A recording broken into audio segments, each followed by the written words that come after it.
you by Hyundai. There's no better time to buy a new Hyundai than now. See your local Hyundai dealer or visit buyhyundai.com. By Investors Bank, banking in your best interest. And by Papa John's. Get 50% off pizzas at papajohns.com with promo code METS6. The day after the Mets score 6 or more runs. Like today. Be at Citi Field Saturday, April 22nd, when the Mets take on the Nationals at 4:05 p.m. The first 15,000 fans in attendance will receive a Matt Harvey Garden Gnome, courtesy of Citi. For tickets, visit Mets.com/tickets. Time for our Jeep pitch cast. Let's check in on a couple of pitches to Yoenis Cespedes in last night's game. Well, it's all about execution all the time, and when Clay Buchholz had some execution, and that is getting the ball in on the hands of Cespedes, has got to pop out. We've seen teams trying to do that all season long. Fastballs up and in. Same target, but this time Adam Morgan centers this baseball, and you just don't get away with it. I think what has happened is that teams have a book, and the book is to go up and in on Cespedes. The problem is some of these pitchers aren't talented enough to get the ball where they want to. When they don't, he makes them pay. The numbers bear it out that it's the proper game plan, but how often can you execute your game plan? We'll see if the Phillies can do any better against Cespedes and the Mets tonight. Mets and Phillies. Mets going for the sweep. First pitch is coming right up.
Hits, 7 home runs, 14 extra base hits.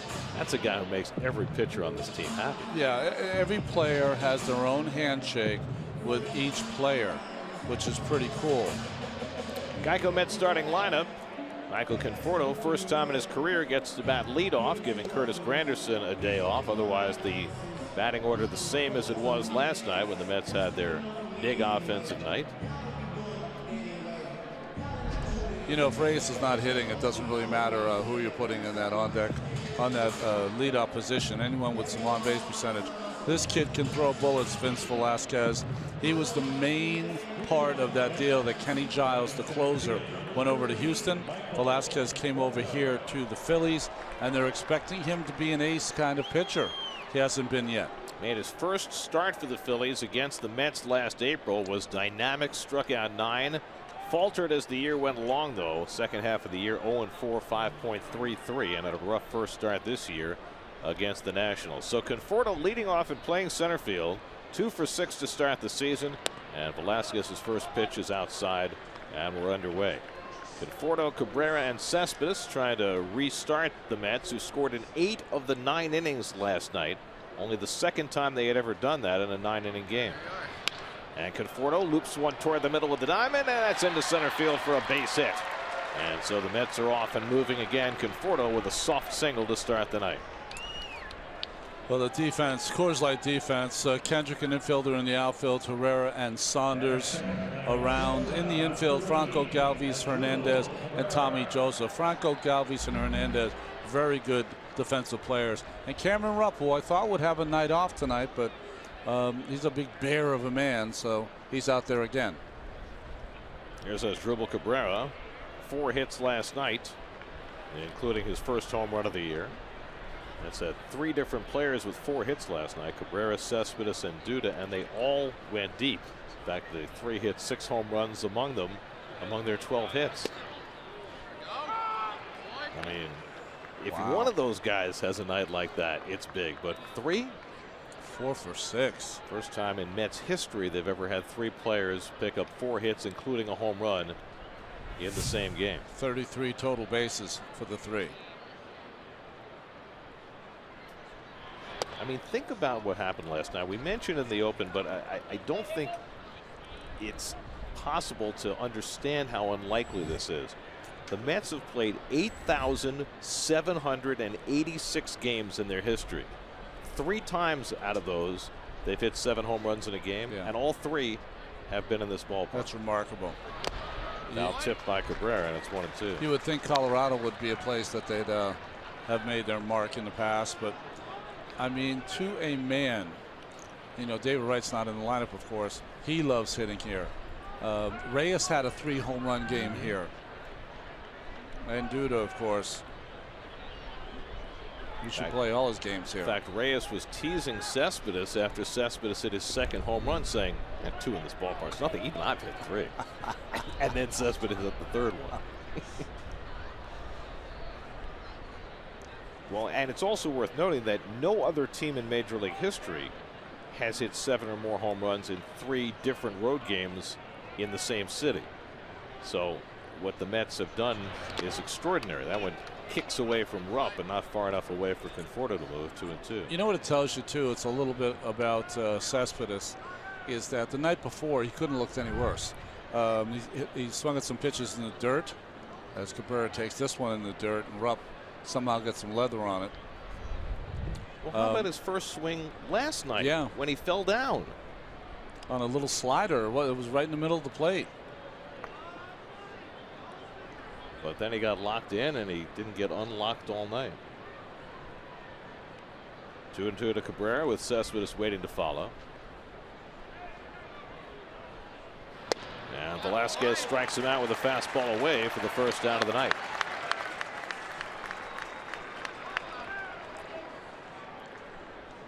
Well, the thing you like, as we watch the strikeout of Cabrera, he throws so hard he can throw the ball right by you. Well placed on the outside part. The thing about Cespedes, he's his own man. He doesn't need a hitting coach. He knows what he's doing up there. We hear about all Mets hitters. They're always texting Kevin Long in the winter. I'm working off the tee. I'll tell you right now, Cespedes doesn't even have Long's number. If he does, it's not on speed dial. That's right. It's deep in the contacts. Conforto at first and 1 out. And Yoenis takes a big cut of the fastball and fouls it off. And caught Rupp. You know, I was looking at Cameron Rupp, and I'm glad that he's all right. That ball hit him right in the middle of the face, moved that mask up. You know, the chest protector doesn't really fit him. The mask is a little small. You know, he just is such a big man. Looks like he's wearing Little League equipment. It is. A good player, though.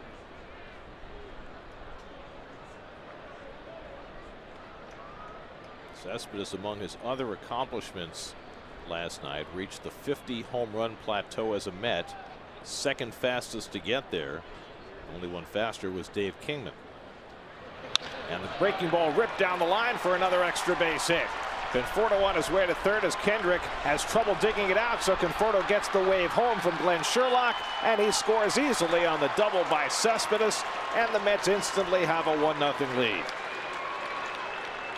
4 extra base hits last night and a double to start his evening tonight. Boy, it's fireworks every time the Mets play here. Hanging slider. Ruppert called the fastball in. Velasquez shook him off, wanted to go to the slider. Cespedes is a great breaking ball hitter. And watch Conforto. Conforto is not fast, but he's a good base runner and he knows how to cut the bags. And running hard all the way scores the Mets' first run. That ball hugged the wall, and so it was hard for Kendrick to get to it. Well, you don't want to leave a breaking ball in the middle of the plate for this guy. He's lucky he's not rubbing up a new one, college boy. I'm telling you. That is 5 extra base hits in his last 7 at bats. 3 home runs and 2 doubles. Now Jay Bruce takes ball 1. Well, Velasquez trying to move the feet of Bruce.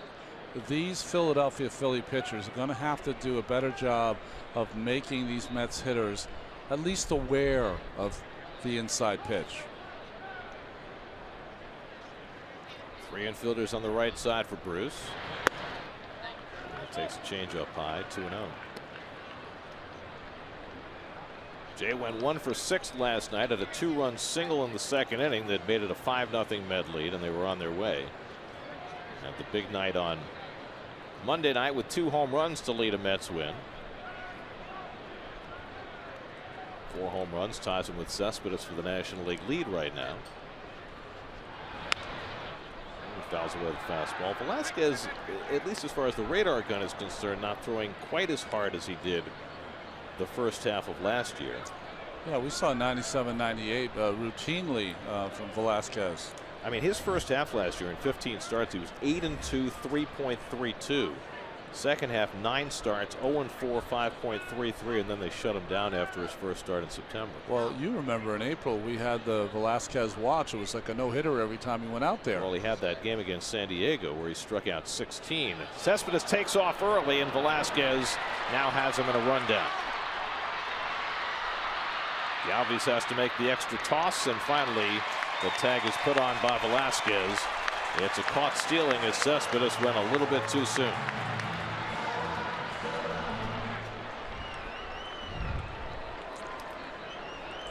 Well, what he was doing is trying to time Velasquez because he didn't pay him no mind while he was on second base, except that time, and he catches him. 1-5-6-1 on the caught stealing. 2 out and nobody on. 2-1 the count to Bruce.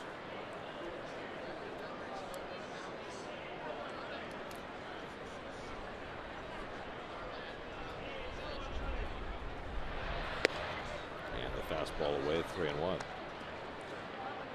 Velasquez last year 152 strikeouts and 131 innings. 10.4 walks, 10.4 strikeouts, 3.1 walks per 9 innings. And Bruce grounds one down to first. Tommy Joseph handles it. Velasquez to cover, and that retires the side. But the Mets cash an early run as Cespedes comes through again. RBI double for Cespedes gives Zach Wheeler and the Mets a 1-0 lead.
put Philadelphia in their rearview mirror after tonight. Won't be back here till August. As the Hyundai starting lineup for the Phillies, same group as they've gone with the first 2 games of the series. Tommy Joseph didn't start the first game, but otherwise same unit for Pete Mackanin as they go up against Zach Wheeler tonight. The one thing I saw as we see the Land Rover numbers, hard to have any numbers when you only went 4 innings, but the one that stuck out to me, 76% of his pitches were fastballs. And that's going to have to be a little better. He's going to have to be around 50-55% with that. Include a little more changeups to the lefties, a slider to the righties. Cesar Hernandez leads off for Philadelphia. Hernandez 3 for 9 in the series and takes a fastball for a strike.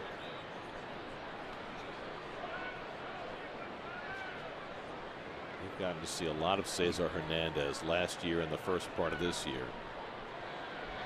And the more you watch him, the more you appreciate him. We really like him. I mean, he gets clutch hits, gets big hits. His defense up the middle, he made a couple of plays that were remarkable so far. Plays with a lot of speed. Slaps one toward the hole, and he's got a base hit to start the Phillies night. So Hernandez is now hit in 7 straight games, and the Phillies have the leadoff man on against Wheeler. You know, Gary also plays with lots of energy, which I think is very admirable for a young player who's playing on a team that's taking a lot of gas every single night. What's really interesting is we talked about this on Monday, that the Phillies' best prospect is a shortstop, J.P. Crawford. Yeah. And I think folks have always assumed that when Crawford came up, they'd move Galvis to second base. I'll tell you what, Cesar Hernandez is certainly making a case for keeping that second base job when Crawford comes up. He's simply a better player than Galvis, in my opinion. I agree with you. I mean, Galvis is a terrific defender, and he hit 20 home runs last year, but I think Hernandez brings more to the table. 20 home runs by Freddie. To me, it obscures a lot of the things that are not good about his game. Howie Kendrick 2 for 6 in this series.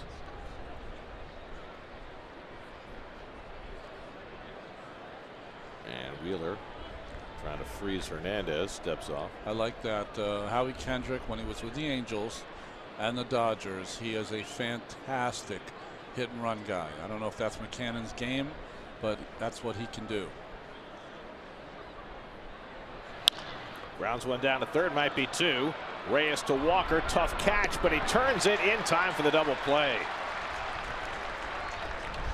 Reyes threw a bullet that looked like it ate up Walker, but Neal was able to stay with it and turn the double play anyway.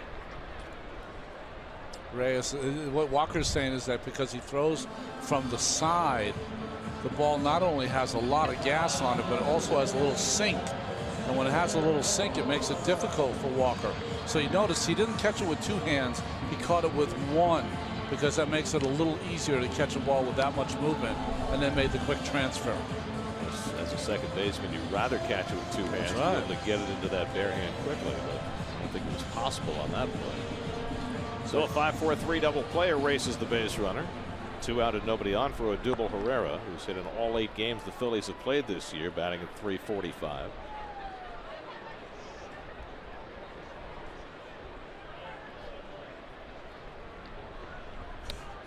Curveball from Wheeler misses down for ball 1. Watch his pivot. Catches the low one, and then he makes the transfer. And he's behind the bag, so if the runner's going to go get him like Saunders did last night or the night before, he uses that bag as kind of leverage. Wheeler back-to-back curveballs to start off Herrera.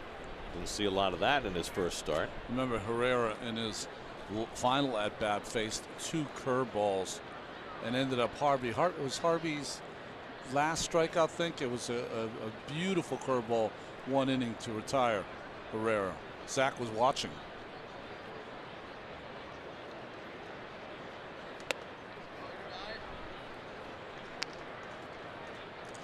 That's the thing we said before, 76% fastballs. We'd like to see him throw more changeups and more sliders. He's already thrown a curveball, and that was a changeup there to Herrera at 1-1. Well,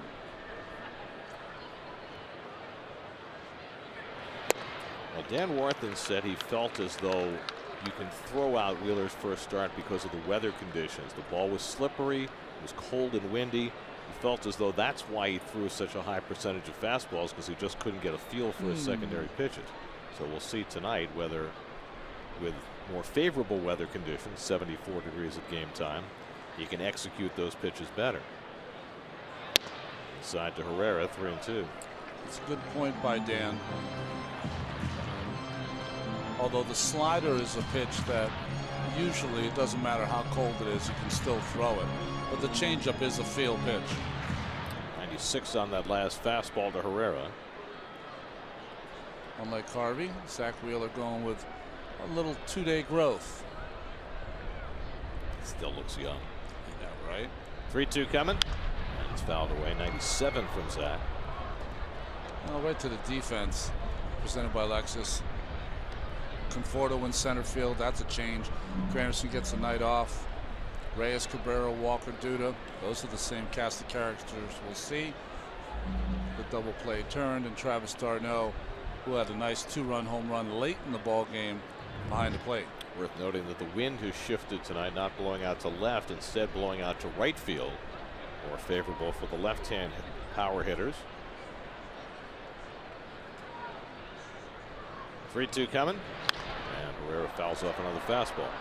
Now, guys don't do that this much anymore because they're taught to just have mechanics that produce lots of speed. But because of Herrera and the kind of hitter he is, it'd be better to take a little off and sink it a little bit. Let him roll it over. He's got nice timing right now on the 96-mile-an-hour fastball from Herrera. Well, he started him out with 2 curveballs. Will they try and finish him with 1? Not 3-2 first inning. I would say no. I'd go right after him. Fastball called. Did Zach shake it off? Herrera steps out, so we'll find out in a moment. Zach Wheeler, 26 years old, missed 2 full seasons following Tommy John surgery. Just his 2nd start back. He wants the curveball. You got it, Gary. And Herrera lifts one to center. Conforto measures it. And that retires the side. So Wheeler works around a leadoff hit, gets a double play, and gets through the inning unscathed. 1-0 Mets after 1.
Where you save every strikeout thrown by a Mets pitcher against the Phillies and Marlins saves you 1% off select tickets to the upcoming homestand April 18th through the 27th. For more information, visit Mets.com/strikeouts.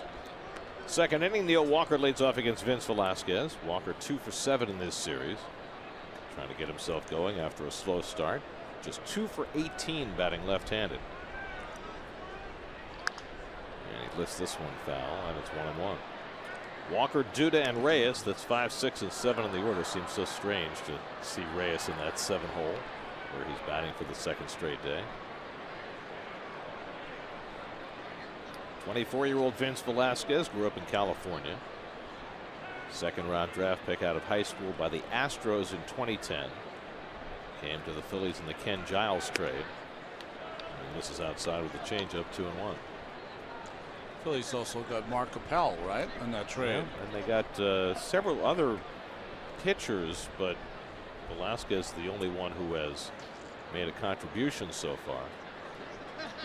You know, considering that Houston has all of these #1 picks, like the Cubs, that have turned out to be very good, Correa and Springer, they did miss out on a few also. Well, Appel was, you know, everybody's consensus #1 pick. They took him #1. The Cubs took Chris Bryant #2. And they also drafted Brady Aiken, who ended up not signing because he had the R.A. Dickey. They put him under the microscope and they found out he didn't have. They didn't like what his arm looked like. 24. 3-2 to Walker, leading off the second. And Neal takes ball 4, and the Mets have the leadoff man on for the second straight inning. What did we say? It was 130 going into yesterday's game, leading off an inning for the Mets. They're average, and it's gotten better already. Well, for all the runs the Mets scored last night, they only got the leadoff man on 3 times. You would have thought when you score in 8 different innings, maybe you got the leadoff man on more often, but you know, home runs solve a lot of problems. 7 home runs really solve a lot of problems. Here's Duda, who had a huge night last night. Got kind of lost in the weeds with what Cespedes accomplished, but Lucas hit 2 home runs of his own, also had a single and a double. It was his 15th career multiple home run game. 5 of the 15 have come against the Phillies, 3 of them in this ballpark.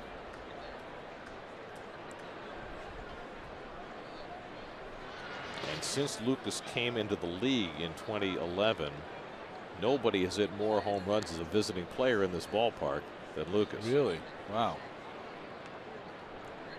And the one he hit last night over the batter's eye is be remembered for quite some time. Now, Lucas's home runs generally don't need a lot of assistance, but with the wind blowing out to right field tonight, even a routine fly ball might have a chance.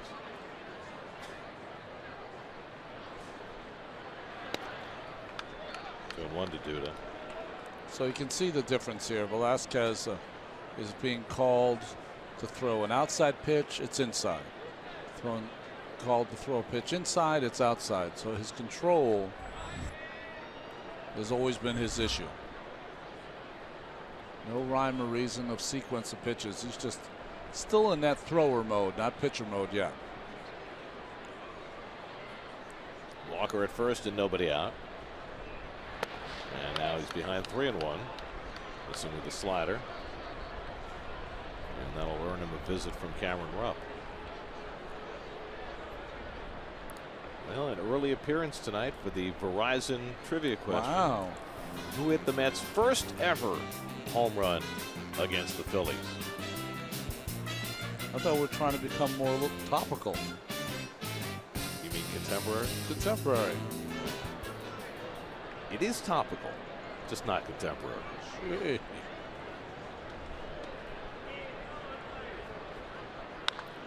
Duda lifts one to left, a long run for Franco going out, but he'll get there and reaching back to make the grab. It was not easy for Maikel Franco. Well, he's a talented defensive player, and that's a nice play. Be there all by yourself, no one to help you, and the ball blows back over his left shoulder, and he's got to make the play. So Duda retired, 1 out. There's where the wind is blowing from left toward right. Not generally the way the wind prevails here. There's Jose Reyes. Reyes had a hit last night, 1 for 6, but just 2 for 33 to start the season. And for the second straight day, hitting in the 7th spot of the batting order. Curveball misses for ball one. Terry Collins said he met with his coaches before the game yesterday, and they had a pretty long conversation. Do you take some of the pressure off Reyes by dropping him in the order, or do you sit him down and play Flores or Rivera for a few days? And they decided this is what they're going to try first. Okay. And if it doesn't work out over the next few days, then they'll try plan B. Because Rivera is the best defensive player. I'm sorry, Reyes is the best defensive player. So opt for that when your strength is pitching. I mean, the Mets are going to face a couple of lefties the next 2 days, Wei-Yin Chen and Adam Conley, much as they did last week against the Marlins, which means Flores will be in there anyway the next couple of games. Whether playing first base or third base or even second base. Also, Juan Lagares is getting closer and closer to joining the team. Right. Lagares is going to DH tonight in a rehab game, and there's a possibility he could join the Mets as early as tomorrow and maybe be playing center field tomorrow night. This fastball for a strike. He has he's progressed a lot faster than they thought he would coming back from that oblique. He played Monday, was supposed to take last night off, but played 7 innings. Was supposed to take tonight off, but he's in there again. So it appears as though the Mets are trying to get Lagares back in time to face those lefties. And there's a strike to Reyes, 2-2. And of course, Lagares gives them sublime defense in center field. That's and right. in that ballpark down in Miami, that is a huge plus with all the real estate there is to cover out there. And he's only got to drive 2 hours to get there. He'd walk if he had to. It's right. That's in there for a call, strike 3. Hunter Wendelstedt punches out Jose Reyes, who begs to differ. 2 out. Well, he might have some argument on that last pitch, but the 2-1 pitch was a fastball right down the middle. So this is the last pitch. He thinks it's low. And you know what? I'll give it to him. It was low. But the 2-1 pitch was right down the middle.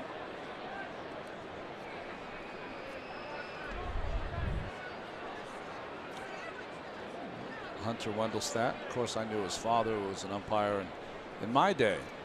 Great man. Harry Wendelstedt, who taught a whole generation of umpires. That's right. There's Travis d'Arnaud. Half swing, and he stopped it in time. So Hunter Wendelstedt has the plate. Andy Fletcher, Alan Porter, and the crew chief Joe West rounding out the crew. That whole crew should just follow Alan Porter around, and whatever workout he's doing, they should be doing it.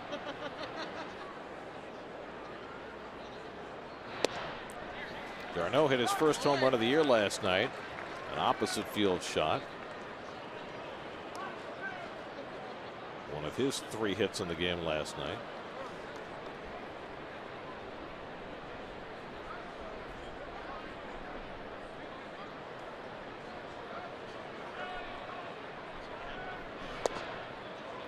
Velasquez gets it in at the knees, 1-2.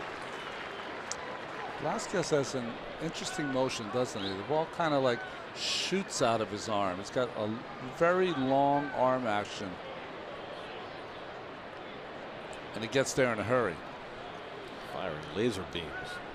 He's throwing 93 in the first inning, throwing 96 here in the second. Walker at first with 2 down. And d'Arnaud takes strike 3 called. So both Reyes and d'Arnaud caught looking.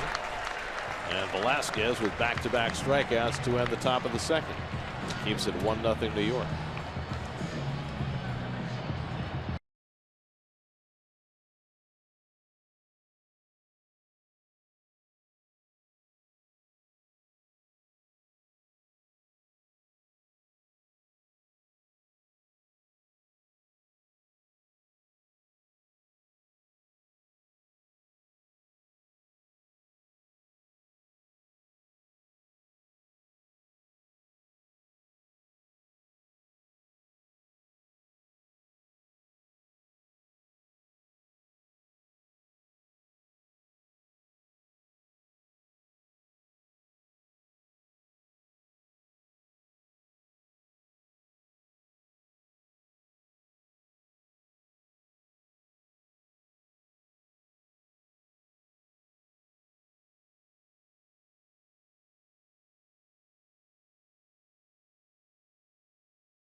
2 games against the National League East, so we thought we'd give you a list of notable transactions in the offseason in the division. And what's really notable is how few high-impact transactions there have been. Yeah. The Phillies, Marlins, and Braves really just acquired placeholders. The Nationals made a bold move, trading some very talented young pitching to get their center fielder Adam Eaton.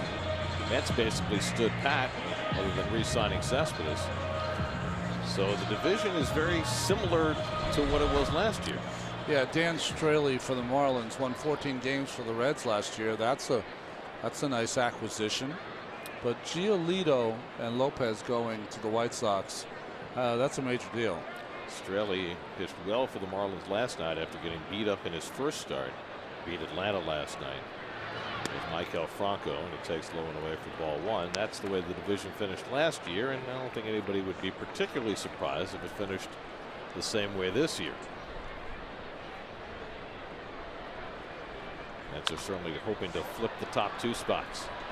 Big hop for Walker, takes his time and throws out Franco, 1 away. The Nats lost this afternoon. They were going for the sweep of the Cardinals, but Mike Leake pitched a great game, 7 scoreless innings, and beat the Nats 6-1. That's 2 in a row for the Mike Leake. I always know he's pitching because number 8 goes on the scoreboard. Right, it doesn't look right. We were watching part of that game today, and no matter how many times you watch, a pitcher with a single number, especially 8, that's right, it just doesn't look right.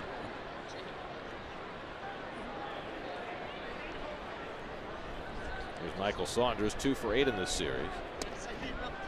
And he takes a strike. This crew is calling the low strike. The crew before at home was calling the high strike. There it is. There's Leake's number. See also there the Padres cooled down the Rockies. Zach Lee, second big league start. That shutout ball into the 6th for the Padres. Former Dodger #1 draft pick.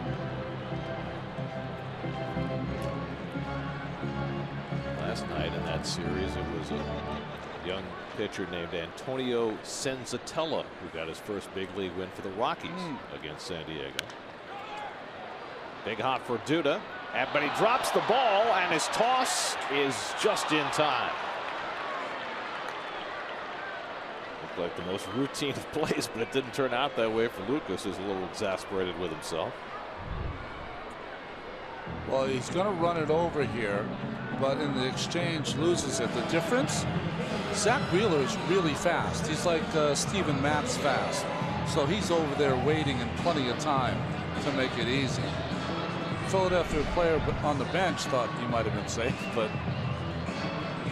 more a hope than a conviction. Yeah, no go. So 2 out and nobody on. That Tommy Joseph. Joseph 0 for 3 in this series.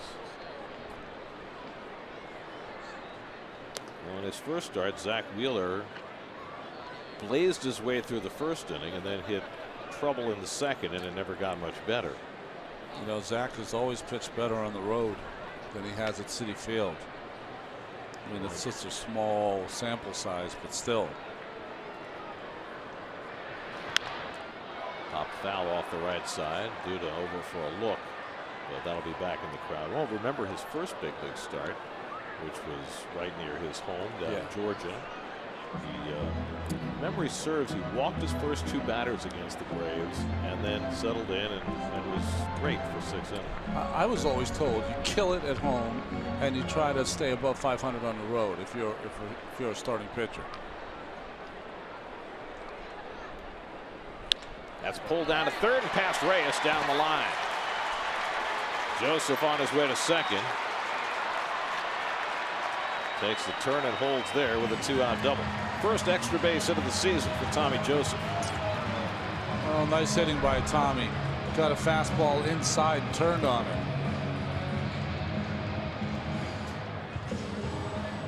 You know, we've seen a couple of these baseballs that go down in the corner, and this one by Reyes. Watch it go down in the corner. Well, maybe we'll watch it next time, but when it goes down in the corner, it will skid like in hockey and just stay along the board. And it's incumbent on the left fielder to make sure he gets there, to make sure the stop at a double and not a triple. Well, that's how the Mets got their run in the first inning, because the ball hugged the wall on the double by Cespedes, and Conforto was able to score all the way from first. And here's Cameron Rupp with the tying run at second and 2 out. Rupp 0 for 6 in this series. 3 for 21 to start the year. And Wheeler attacks him with a fastball and he fouls it off. This is where if you're an infielder, you always remind not only yourself, but your other infielders. Come on, guys, make sure you hit the dirt. Whatever it takes to keep the ball in the infield. It takes a pretty good hit to get Tommy Joseph home from second base, especially if Rupp pulls the ball to left field with Cespedes' arm. Cespedes will kind of lull him into going. The Mets are the rare team that has their best outfield arm playing left field. Yeah.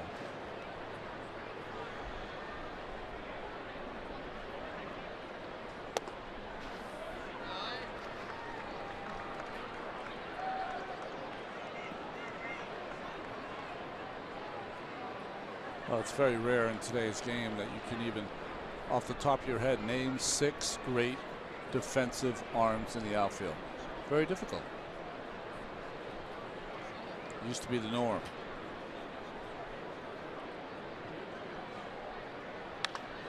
Lefty foul, 1 and 2. Jesse Barfield and the Ellis Valentines and the Dave Parker. Right. Corey Snyder. That's right. Corey Snyder. Was Corey the former quarterback at UCLA? Who's the guy who played right field for the Cleveland Indians? Maybe. Yeah, I think he was a quarterback. Of course, Vladimir Guerrero, although he was a little scattershot, but he had such power in that right arm. Yeah, he could throw in the first row. 1-2 coming. At the knees, strike 3 call. So Wheeler gets Rupp looking for his first strikeout of the night to strand Joseph at second. After 2, 1-0 New York.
Got the University of Delaware cap with the Mets jersey. That's my man Max right there.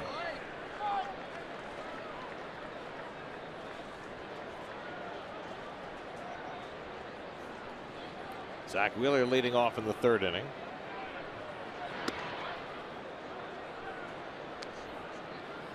Max the only guy not wearing a UD hat. What is that about? Not representing. It's kind of an outlier, isn't he, Max? He's an iconoclast. That's what we call him. Well, he'll always be known for one thing. He and his brother have put us on Instagram. And what's going to happen is that one of them is going to be responsible for one of us 3 getting fired during the year. The Instagram instigator. That's right. Lifts one foul. Zach 8 for 81 in his big league career. That puts him just below the Bob Buell line. Yeah, Buell line. Let's use that. No, you know, it's got to be a Mets, the worst hitting Mets pitcher. That's what we'll use the line for. Okay? He doesn't have to come up with it tonight. We'll put some thought to it. Well, the worst hitting Mets pitcher who was here for a while was one of their best pitchers ever, Jerry Koosman. So the Koosman line. That way we use the famous guy. Koos line. The Koos line. Okay, perfect. I mean, he even had the advantage of having the Z sound like the Mendoza line. I'm going to text Koos to see if he's all right with it. Ask him if it's okay. Okay. Wheeler goes down on the high fastball. That's 3 strikeouts in a row for Velasquez against the lower third of the order. 1 out in the third. One of the nice things about that message that you're going to send, yes, is that Jerry Koosman is one of the nicest human beings on earth, and he'll probably say yes. I could be wrong. He'll definitely say yes. I would never ask Koos a question he would say no to anyway. He's just too big. Yeah, he pitched inside too. Here's Michael Conforto, who singled to center and scored the only run of this game, hitting leadoff for the first time in his career, and he takes a strike. So Conforto getting limited playing time early in the year. Now has 3 hits in his first 7 at bats, including a very long home run he hit Sunday night at Citi Field. Okay, sent. Should get an answer by the next time Zach's up. Depends. If he was watching, he might get it in 10 seconds. Are they still ice fishing up there? In Minnesota? Could be. I hope it's thawed by now. He could be just doing, you know, regular fishing, walleye. That's right.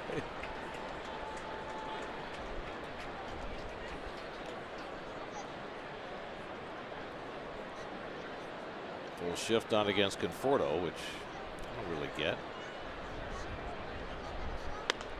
I mean, we've watched Michael through his career. Yes. Is the full triangle shift an appropriate defense against Michael Conforto? It's inappropriate because on the ground, when he hits the ball on the ground, he pulls it. But as far as a hitter in the outfield, the center fielder should be shaded to left field. It's a gap-to-gap guy. Yes, he is. I mean, the ball he hit Sunday night was a gapper. It just went almost to the Shea Bridge. I don't know. My TV wasn't working because I didn't get a good shot of the home run, but it almost did go to the Shea Bridge. Is that camera 2?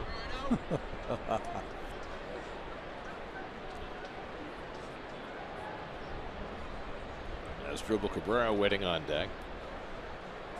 1-2 from Velasquez. In the air, deep left center field, back toward the wall. That ball is out of here. Gap to gap indeed. Michael Conforto to left center, his 2nd home run of the season. And the Mets have a 2-0 lead.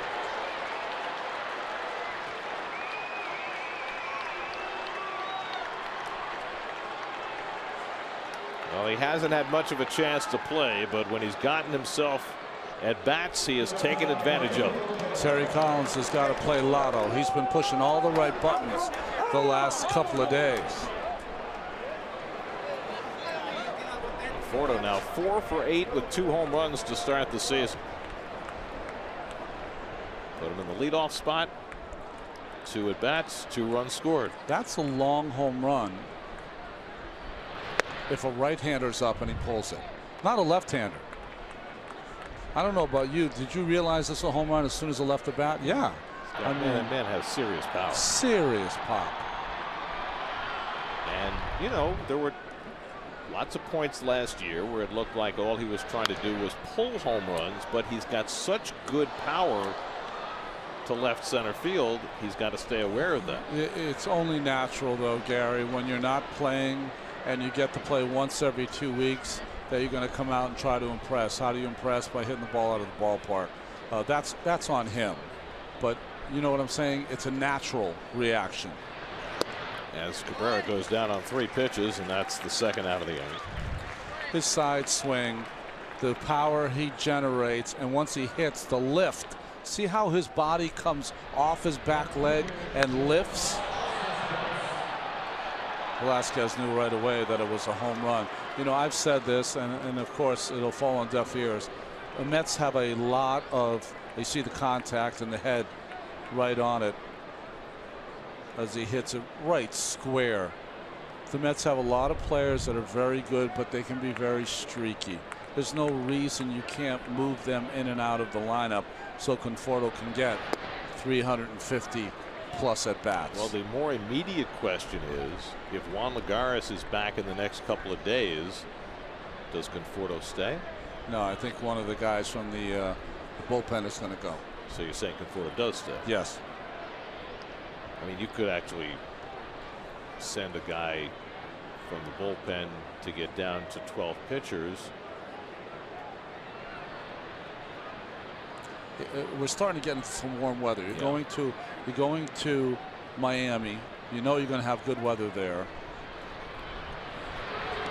It's supposed to be nice in New York when you guys get back.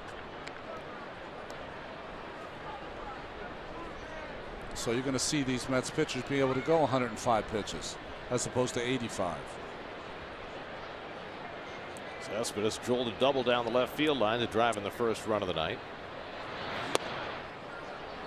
And Velasquez runs one inside, 2-1.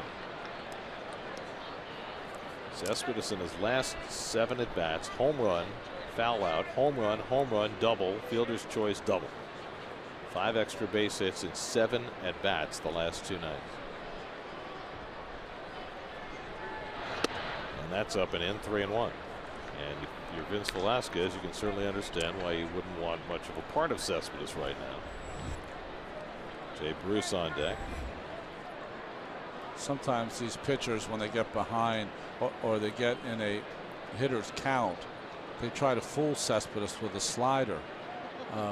It didn't work last year. I doubt it'll work this year. Didn't work in his first at bat tonight either. Fastball popped foul. Joseph over for a look, but that'll be in the crowd. 3-2.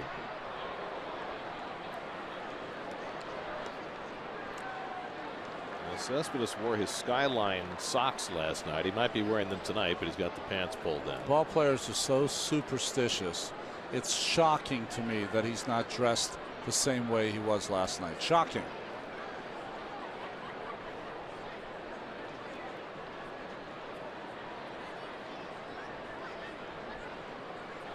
When you're hot enough, doesn't matter what you wear. Is that 3-2 coming? Fouls off that fastball. I used to get dressed left to right every single time. That was my superstition. Did you know how to smooth your socks? Did you have the John Wooden instruction? Oh yes, I had read the Wooden book. I knew all that stuff. First lesson is how we put on our socks. That's how you avoid blisters. That's right. Cespedes pops this one a mile high behind the plate. And Rupp watches it go out of play. Well, you played in those Chucky Taylors, right? I mean, how easy is it to get a blister in Chucky Taylors? I mean, with the sneakers they have nowadays, young kids wouldn't even. They'd put on Chucky Taylors. Well, they do wear them because it's kind of a retro thing here. But they wear it to go out. I was a low top suede Adidas guy in high school. You were. Yeah.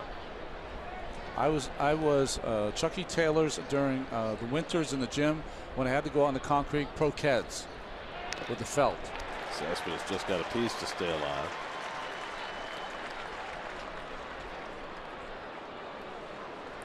Yeah, those blue suede Adidas with the white stripes. That's good looking. I was rocking. Duncan and all that kind of stuff. Colors in high school were blue and white. So. Your entire career, blue and white. Blue and orange. Blue and orange now. Ninth pitch of the at bat to Cespedes, and that's low ball 4. So Cespedes works out a walk, the second given up by Velasquez tonight. Let's check in with Steve Gelbs. His report tonight is brought to you by Jeep. What socks are you wearing, Steve? I'm actually wearing New York Rangers socks tonight. That's a fact. And they're up 1-0 after 1 period. But you guys were talking about Cespedes' socks, and okay, it's one thing maybe not to dress the same way, but the guy's not even using the same bat that he used last night. Last night used a white bat, tonight a black bat, and that's not surprising to anybody that has been around Yoenis Cespedes, as you see yesterday on the left, today on the right of your screen. Kevin Long, before he even knew for sure, said to me, watch, he will not dress the same, he will not use the same bat. He is one of the most unique guys I've ever coached. The day before doesn't mean anything to him the day of. Maybe the white bat went with the Skyline socks, and the dark bat went with the pants pulled down look. Okay, I was just thinking maybe a little lighter bat tonight because of Mr. Velasquez's velocity. Well, you're saying lighter weight. Lighter weight. As opposed to lighter tone. Yes. Good slider by Velasquez there, and it's 1-1 to Bruce. Jay grounded out to first base his first time up.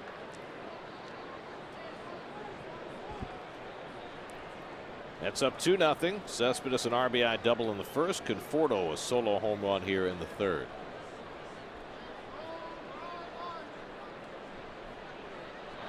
That's pulled, and the second baseman Hernandez playing deep, able to throw out Bruce.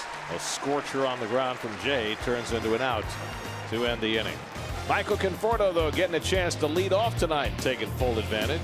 Mets have a 2-0 lead in the third.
Here in Philadelphia and not get to see our old friend Dallas Green, who passed away last month at the age of 82. Dallas, who led the Phillies to their first ever World Series championship in 1980. Later managed the Mets, managed the Yankees. He had pitched briefly for the Mets back in 1966. And Dallas, a unique personality in the game, really one of the last of the old school managers, and had the good fortune to have been around him during his tenure as Mets manager in the 90s. One of the most entertaining and voluble figures I've ever encountered. He was a demanding individual. I had been coached by people that had the kind of attitude that Dallas Green had, so I got along with him so well.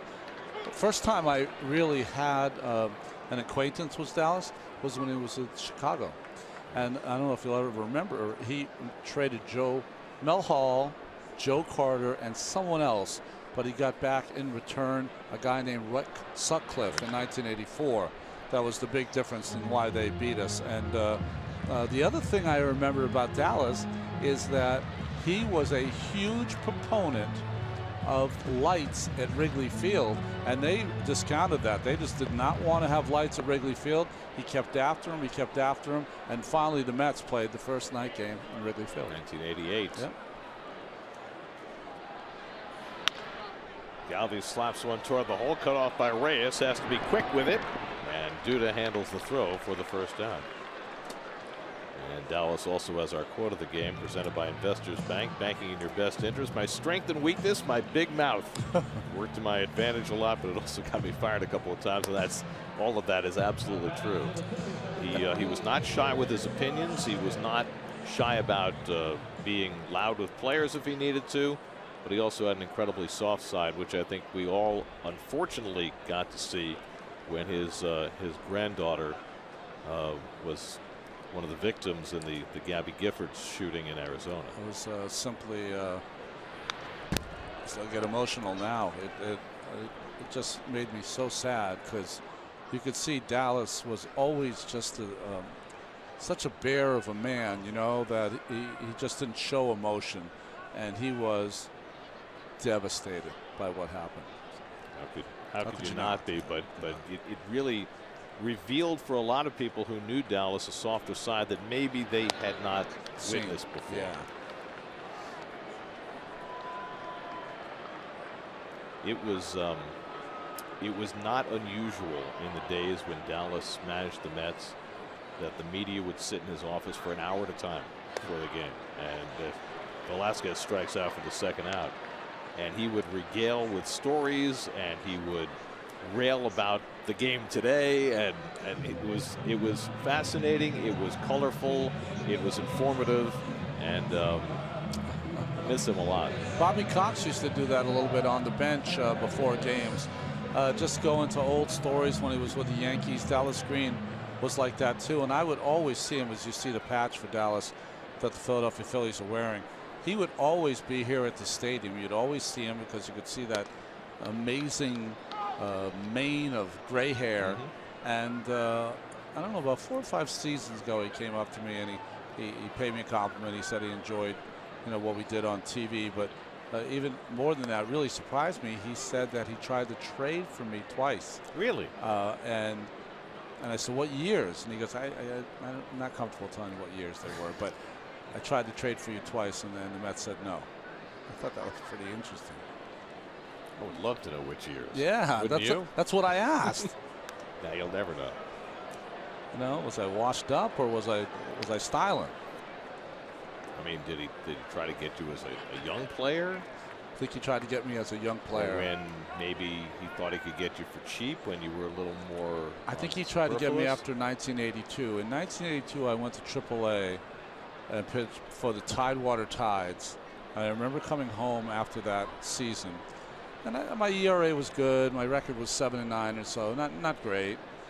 And I remember coming home to my father and I said, you know, Dad, I was a better pitcher when I left college a year and a half ago than I am now. I'm ready for law school or business school. This is not going to work out. And he said, we'll go back to the drawing board. We'll figure this out. And like most things, thank God I listened to my dad. Impressive inning for Zach Wheeler. 1-2-3 with a couple of strikeouts as he gets Cesar Hernandez. Here's Dallas Green as the Mets skipper back in the mid-90s. Dallas Green, who passed away last month.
Leads off against Vince Velasquez. Mets with a 2-0 lead. And the curveball from Velasquez for a strike. Walker drew a walk his first time up.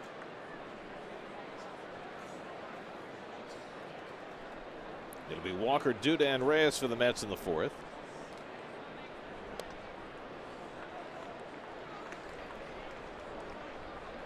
Meanwhile, Zach Wheeler has hit his stride, and maybe it's exactly the way Dan Worthen put it. Take that first start and just toss it away, and this is really the start to his season because he has been very sharp through the first 3 innings.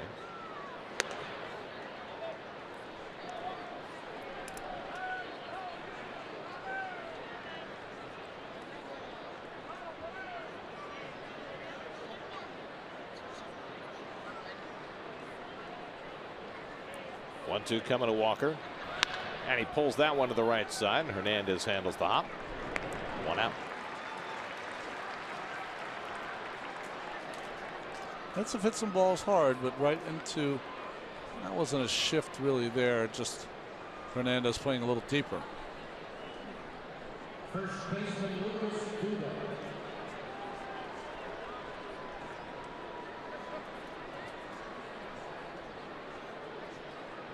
Got some information for you on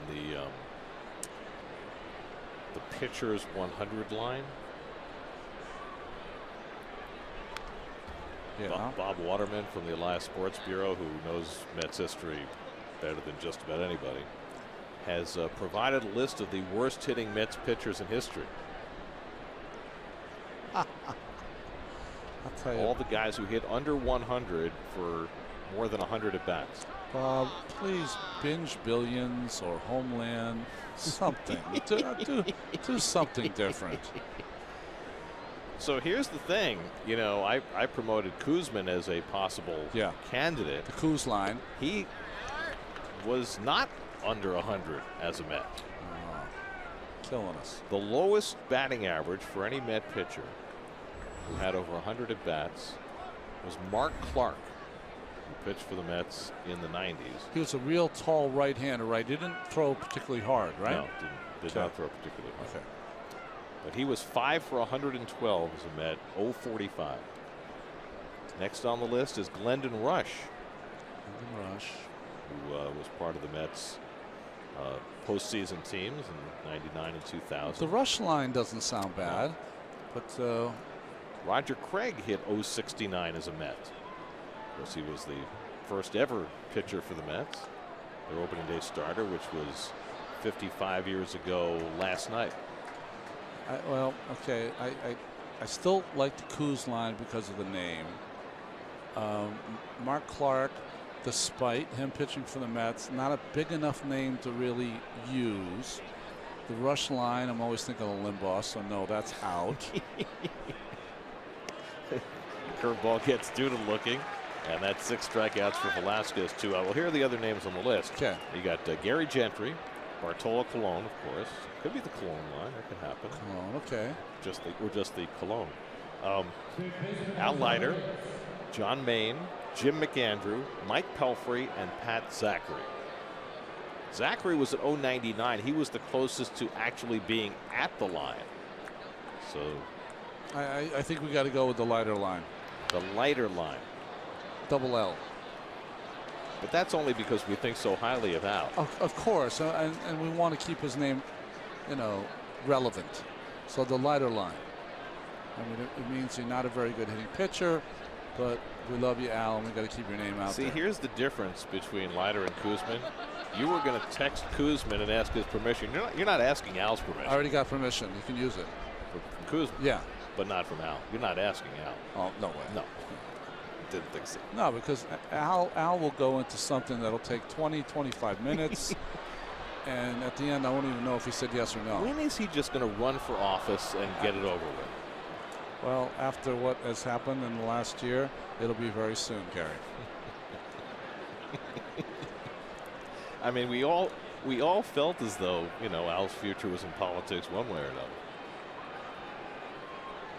Reyes takes the curveball in the dirt, 1-2. I don't want to alienate you people out there. All I'm saying is that you can come from any walk of life and have a chance to do your thing.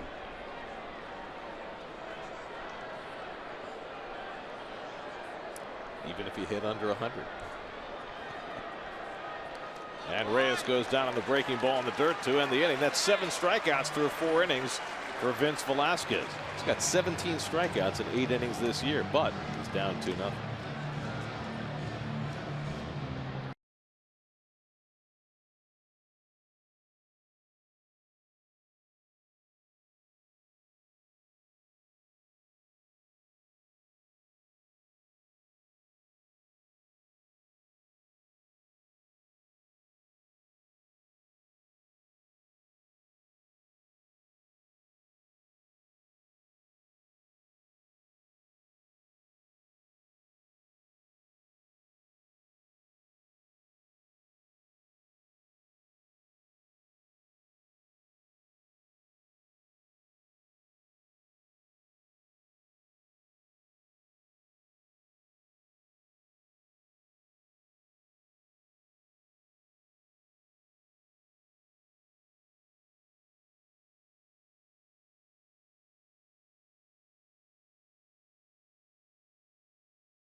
The 27-year-old rookie for the Phillies showed this last night, his reaction when he found out he had made the club. Gosh, you waited so long for this moment. Words might not come, but feelings certainly come through. Yeah. I mean, dream come true. I'm sorry. Sorry. I understand. You know, my scout Joey Davis drafted me 33rd round. He saw something in me, and you know, just so thankful. It's pretty amazing, isn't it? And that usually is what happens in the later rounds, is that there's a scout who really believes in you, who tells his ball club, hey, listen, you got to use the 33rd round pick on this kid. This kid has got something. I don't know what it is. That's going to help the big league club someday. And that scout was right with Mr. Stassi. Chopper near the bag. Walker's going to have to hurry the throw, and a close play, but he gets Kendrick for the first out. You know, in the league of their own, they said there's no crying in baseball, but who are we to speak to New York Mets? I think it's becoming a trend. Wilmer's a cult hero. Good play there. Well, we've said it many times since 2 summers ago, when Wilmer became world famous for shedding tears on the field. Anytime a player shows his humanity, it endears him to fans. It's true. You know, we watched the other night talking about Stassi and how his footwork, he got to the end of that bag, the edge of the bag, made it an easier play. Lucas Duda stayed in the same spot, right in the middle of the bag. He got to the outside part of that bag. That stretch would have been much easier.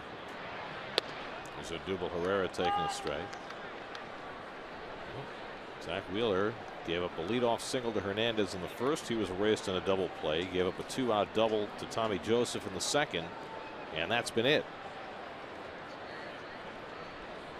Very efficient. He's been able to use all his pitches.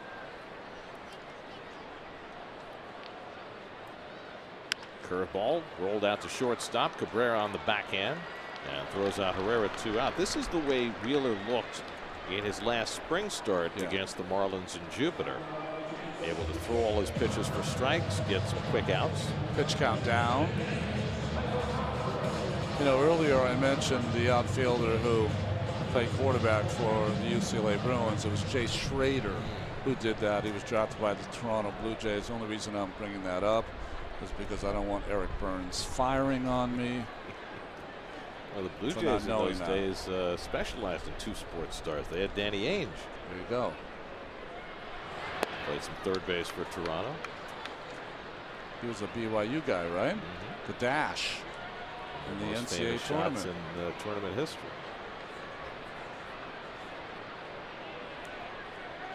Michael Franco grounded out his first time up and trying to slow Wheeler down now as Zach's getting in a pretty good rhythm.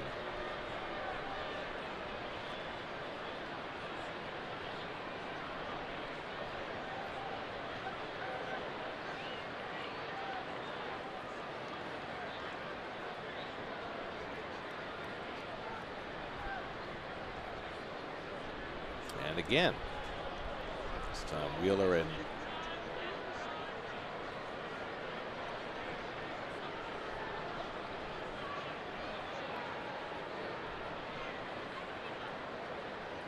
now the 0-1. It's thrown away.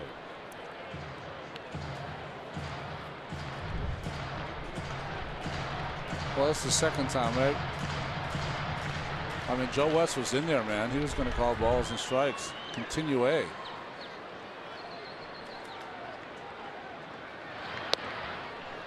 Slider for a strike, and it's 1-2. Boy, did you notice what he did the first time? He rushed his body. The ball slider was out of play. That time he slowed himself down, executed the pitch on the corner. Beautiful. 1-2 coming. Just missed away at 96 miles an hour. I said Joe West. It was Hunter Reynolds' stat, of course. Joe was umpire behind the plate last night. Joe. Umpiring third base. It's kind of like a semi-day off. 2-2. That's outside. Or at least it feels that way until some big play happens. And, you know. Yeah, one guy can sing, and one guy's got some country and western albums on third base. Wow. That's harsh. Another ground ball. Cabrera runs around it and throws out Franco. 3 ground ball outs for Wheeler in the bottom of the 4th inning. Zach Wheeler's retired 7 in a row. Time for a cheesesteak. Or maybe a hot dog. That could be a little bit later.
than ever. Watch every out-of-market regular season game live on over 400 supported devices. Plus, get a free subscription to At Bat Premium.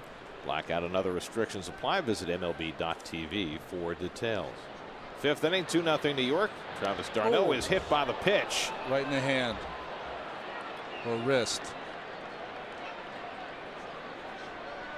Travis, so often injured during his career, waves away the trainer. He wants no part of Ray Ramirez as he backpedals away. Stay away. Well, for a young man that his entire career has been plagued by injuries, he catches that off the fleshy part of the hand. Does it hurt? Of course it does. But if you're gonna get hit, that's the best place to get hit. It's his catching hand. If you make a fist, hit the outside part of your hand, that fleshy part, that's where he got hit. So was Tommy Joseph where he got hit. Joseph, a former catcher, knows all about that too. So the Mets get the leadoff man on. Zach Wheeler will be able to go up there and bunt. Wheeler struck out his first time up. And he pops up the bunt attempt. Coming back is Rupp, but he had a little impediment in the person of Hunter Wendelstedt, who couldn't get out of the way. I don't think he was going to get there anyhow, but the fans are letting Hunter know it. Yep. It's two big men. Remember, get out of each other's way. Remember, if the ball is bunted in the middle of the bat, it's going to go straight back. Off the end of the bat, it'll go towards the third base dugout because Wheeler's a lefty. And the inside part of the bat, it'll go towards the Phillies dugout. That's the best way to know.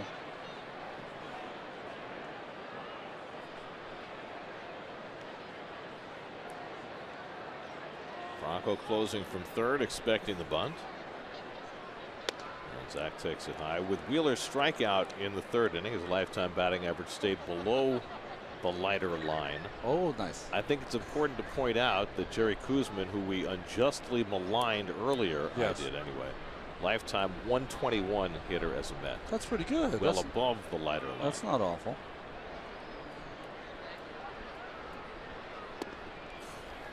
2-1 to Wheeler. In fact, Jerry was involved in one of the more unique occurrences of the Mets championship year in '69, a doubleheader late in the year in Pittsburgh, where the Mets won both games 1-0, and the pitcher drove in the only run in both games. Well, that was the teams in those days, right? They didn't get a lot of offense. Well, Koosman drove in the only run in one game of the doubleheader, and Don Cardwell in the other. Oh, I got his number. I'm going to text him. How's that sound? Mr. Leiter, just to make sure we get his. Imprimatur? Yeah, I don't think so. I think he's stuck with it no matter what. Okay. Well, I'm just going to say you're stuck with it. Wheeler bunting on 3-1 and fouls it off. And it's a full count. Michael Conforto, who's having a big night as the Mets leadoff hitter, is waiting on deck. And Sherlock, the Mets' new third base coach, flashing signs. How does Keith do this? It takes a long time. Well, because he's not really worried about participating in the broadcast while he's texting. Wheeler still showing bunt, and he takes inside, ball 4, and the Mets have 2 men on. Yeah, Wheeler trying to give Velasquez an out, and he wouldn't take it. Third walk given up by the right-hander. Let's answer our Verizon trivia question. First Met home run ever against the Phillies. Ed Boucher. That's about the last guy you would have thought of. Would have thought maybe Gil Hodges, maybe Joe Christopher. Wasn't that the water boy, Bobby Boucher? Ed Boucher. Gus Bell, Ed Boucher. Al texted me back. His office is next to mine. He said he's moving it. Here's Conforto, 2 for 2, including his second home run of the year, and Rupp knocks that one down to keep the runners from advancing. Conforto floated a single to center field in the first inning and scored on Cespedes' double. Then he hit a rocket of a home run to left center over 425 feet away to the opposite field. Getting his first chance in the big leagues to be a leadoff hitter, with Curtis Granderson getting a night off tonight and Reyes being dropped in the lineup, and he has taken full advantage and scored both runs in this game. Batting here with 2 aboard and nobody out, a chance to do some more damage. Darno at second, Wheeler at first. And that skips into Rupp, and Velasquez just all over the place right now. You know, I was thinking about Conforto and a team like the Phillies that are, you know, they're rebounding and have a lot of young players that aren't ready yet. Probably salivating and say, boy, Conforto's not good enough to play for the Mets. Certainly would play here every day.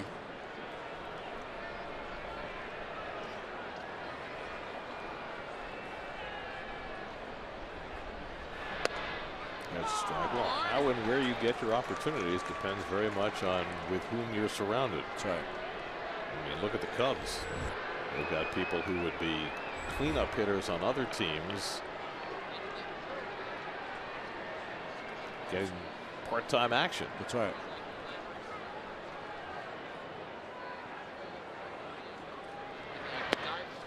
And now 3-1 to Conforto.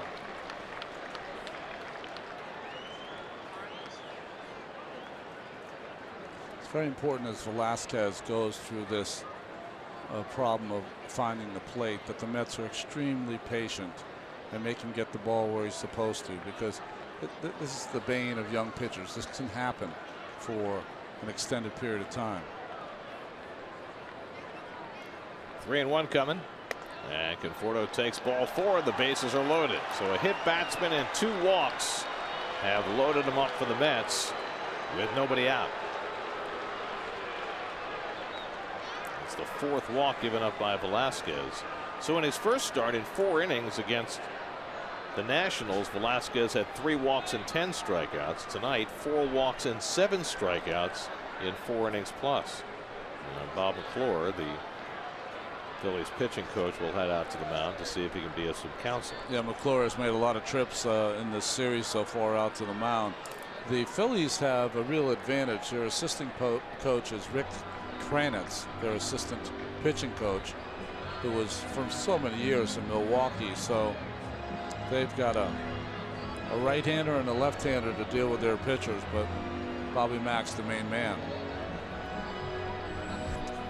Luis Garcia, who was just called up today to replace Adam Morgan, who was sent back to AAA after his rough relief outing last night, gets up in the Phillies bullpen. Just one more note on the pitchers hitting, and then we'll leave it alone. Okay. Bob Waterman came back with this stat about Jerry Koosman. First 3 years in the big leagues, Koosman hit .069, and then he got better. So that's what I remember. Okay. So here's Asdrubal Cabrera, who's been up twice and struck out both times. Cabrera has had 4 at-bats this year with runners in scoring position, and he's 4 for 4. Now remember, last year he had that unbelievable stretch where he went 0 for 34 with runners in scoring position. So this year has started out very differently for Asdrubal, and he's got a big opportunity here. Bases loaded, nobody out, and he goes after the first pitch fastball and fouls it back.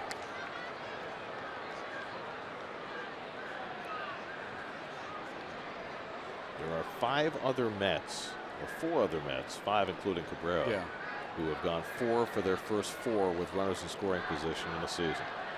Ed Kranepool did it in '67. Herm Winningham in 1984.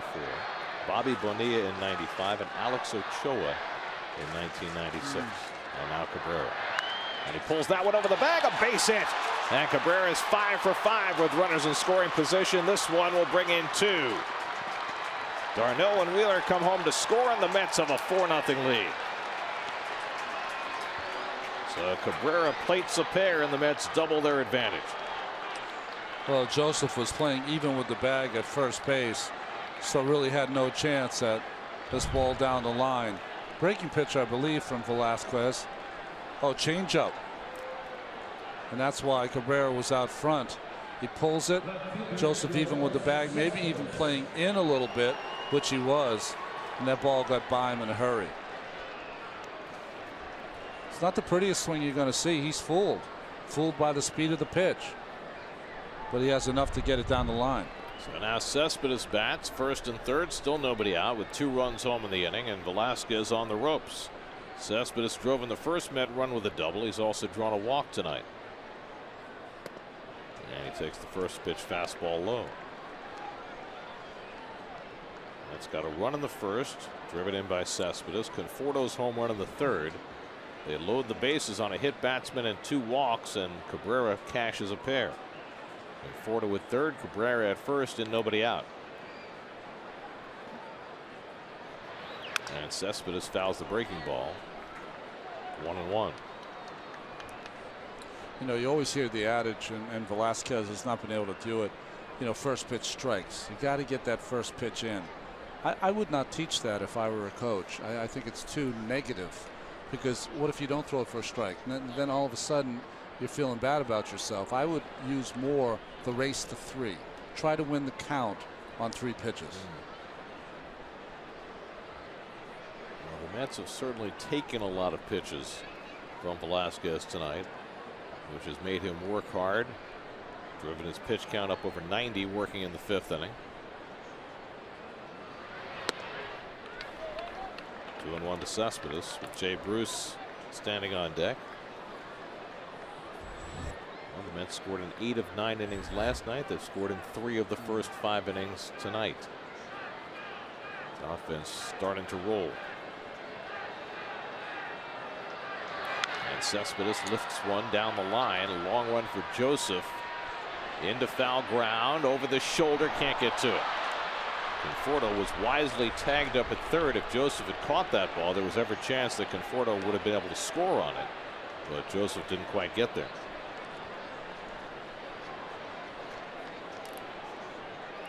You know, Gary, you can't really teach yourself this. It only comes with repetitions, which means starts. But when you're a young pitcher and you're in a situation like this, you know, you really resort to some kind of caveman baseball. You know, you just want to get it, and you want to throw it hard, and you want to throw it by the hitter, as opposed to, you know, thinking about changing speeds, changing pitches, location, all of those things that will come for Velasquez. 2-2 to Cespedes. A high fly ball hit to left. Conforto tagging at third. Kendrick getting over under it, not very deep. Makes the catch. Here comes Conforto. Kendrick's throw to the plate is offline, cut off, and nobody covering at first with the cutoff man at the mound. So Cabrera is able to get back to first base. It's a sacrifice fly for Cespedes, his 2nd RBI of the night. Makes it 5-0 New York. You've seen some good situational hitting for the Mets the last couple of nights. Nice job there. I thought that Herrera might take that fly ball because of the 2 arms. He has a better arm than Kendrick, who was an infielder most of his career. But another RBI for Cespedes.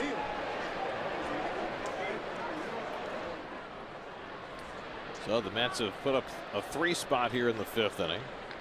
A hit batsman and 2 walks, and all 3 have come home to score. Cabrera at first with 2 down, and Bruce at the plate. Bruce twice has grounded out to the right side. Let's see if you can help me with this, Ronnie. As Bruce hits one deep to left center field, but not very far. And Kendrick is over there to get it. I was wondering why the second baseman wasn't playing deep that time. It's hard to believe. I know that the double play is in order. Maybe that might be it, but due to, Bruce is a guy that he pulls that ball. I mean, he's made what, 4 outs, 4 outs in this series just on that ball. I mean, the one he hit his previous time up, a scorcher that if the second baseman isn't playing deep is easily a base hit. So now 2 out, and Walker the batter. Walker has walked and grounded out 0 for 1.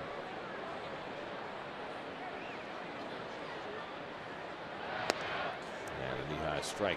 Even though some will tell you that the shift is a science, it's not quite a science yet. It is factoring in the percentages of where a hitter hits the ball on the ground. I understand it. Well, in order for it to be a complete science, it would have to be changed with every pitch based on who's throwing the pitch and which pitch he's throwing. Because where a hitter hits the ball is in large part a function of the pitch that he gets and its location. It's going to really help with the speed up rule, Gary. That's drilled into right field, a base hit for Walker. Cabrera goes to second. He'll pull in there. And the Mets have their 2nd hit of the inning. Walker's 1st hit of the night. A lot of balls hit hard here off Velasquez. You know, the one thing I can say, and this is not a criticism of Velasquez, he's a young pitcher, is that if you noticed, a lot of the pitches are the same speed. You know, there's not a big variance in the pitches that he's throwing. That'll be something that he'll have to work on at some point. Got to upset the timing of these hitters. Mets hitters seem to be on time with every pitch. Well, the Phillies trying to get Velasquez through this fifth inning. 2 out and 2 on now for Duda, and he takes a fastball strike. Duda, the 8th man up in the inning. 98 pitches now for Velasquez. Luis Garcia is ready to go in the bullpen, so you have to figure that if he doesn't get Duda, this is going to be the end of the line for him.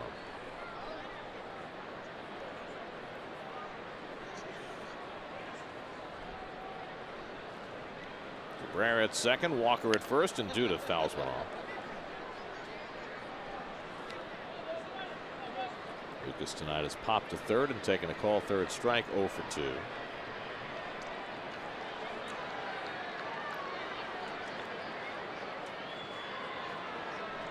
You know, so many kids who have great arms that come up to the major leagues, and there's thousands and thousands of them in the minor leagues. But you know what really matters? What you have inside sometimes matters more than your physical gifts outside. Duda pops one up. Franco alone on that left side, waiting for it to come down. And that retires the side, but the Mets cash 3 runs in the 5th inning. 2 of them driven in by Cabrera. Halfway through, 5-0 New York.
Play that game really. Scissors cuts paper. Paper covers rock.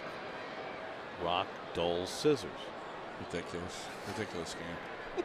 It really is. Go to the bottom of the 5th. Zach Wheeler looking very impressive in his 2nd start back from Tommy John surgery. Michael Saunders leads off in the home 5th inning and takes a strike. Well, here's something to look forward to. The Mets are going to Miami tomorrow night. They just had a 27-minute lighting delay at Marlins Park tonight. Lighting delay? Lighting delay. The lights dimmed. They were not adequate to continue the game. 27 minutes before they got the lights back to strong enough to continue the game. Well, the team that's looking to buy them better make sure that the electricity bill paid or something. Well, yesterday, David Sampson, the Marlins president, said they were in the 4th inning as far as completing the sale. So now maybe they're back to the 3rd. Yeah. Saunders grounded out his first time up.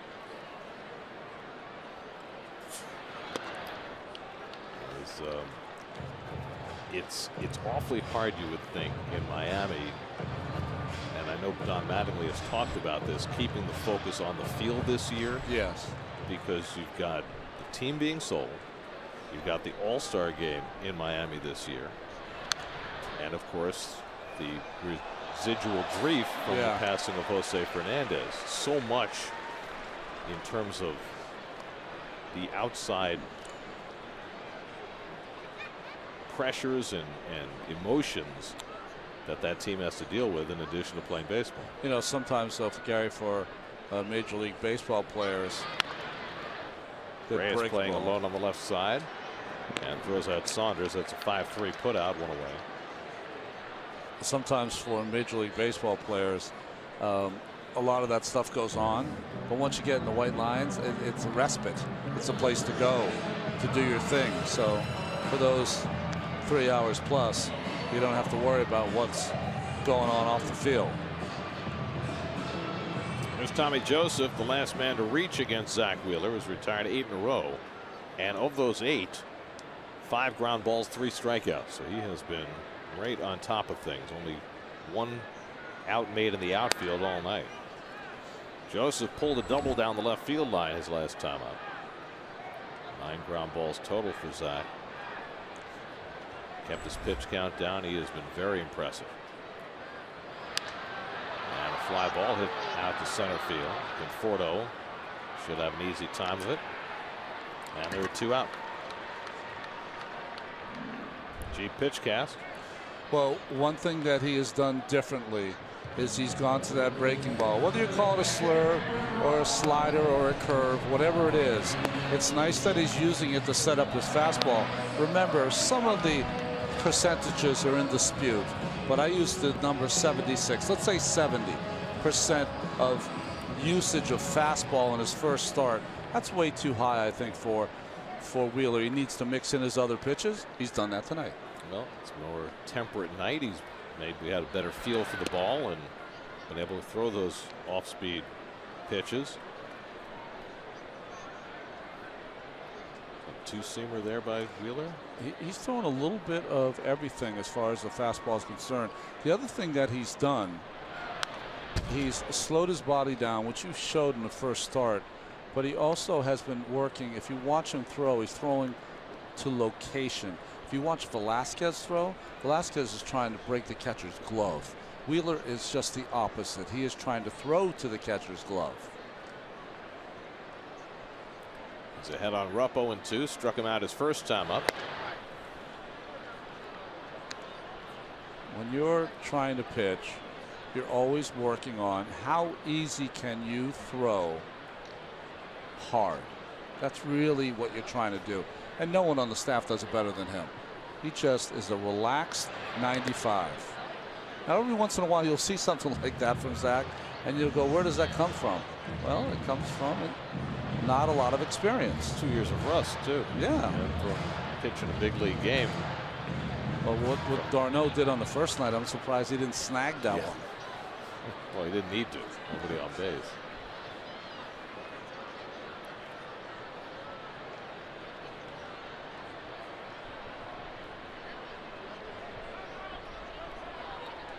Wanted the curveball, but Rupp wanted time.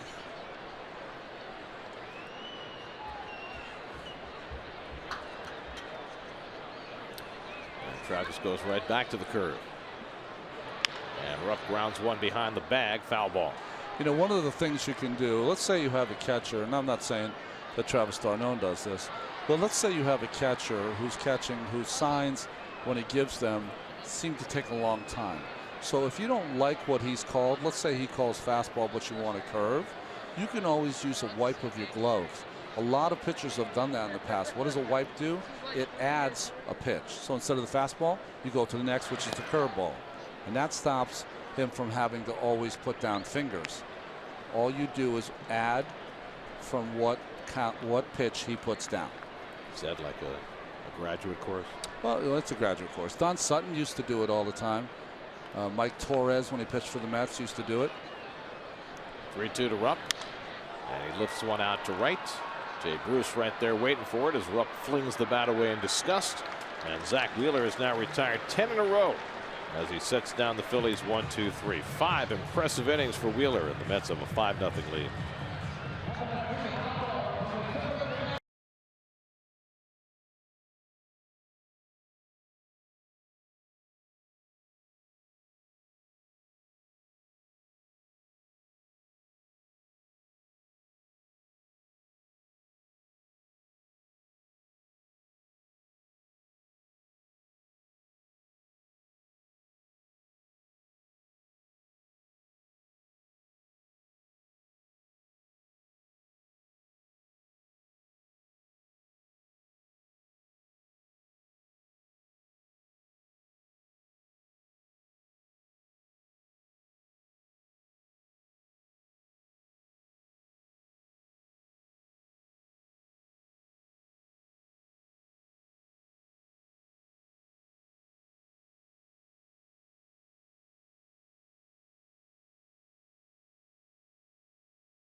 Sixth inning, Brock Stassi comes in to play first base. He'll bat ninth, and Luis Garcia, just back from the minor leagues, will pitch the sixth inning.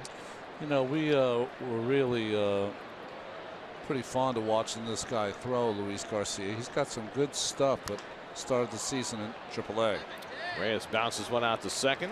Hernandez throws him out. One pitch, one out for Garcia in the sixth inning. We'll check in with the studio. Eamon McEnany has a game break brought to you by your Tri-Honda dealers.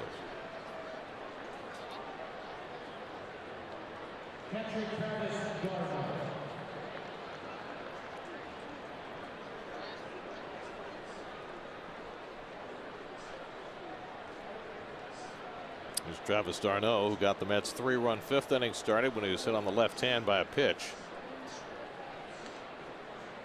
Shook it off.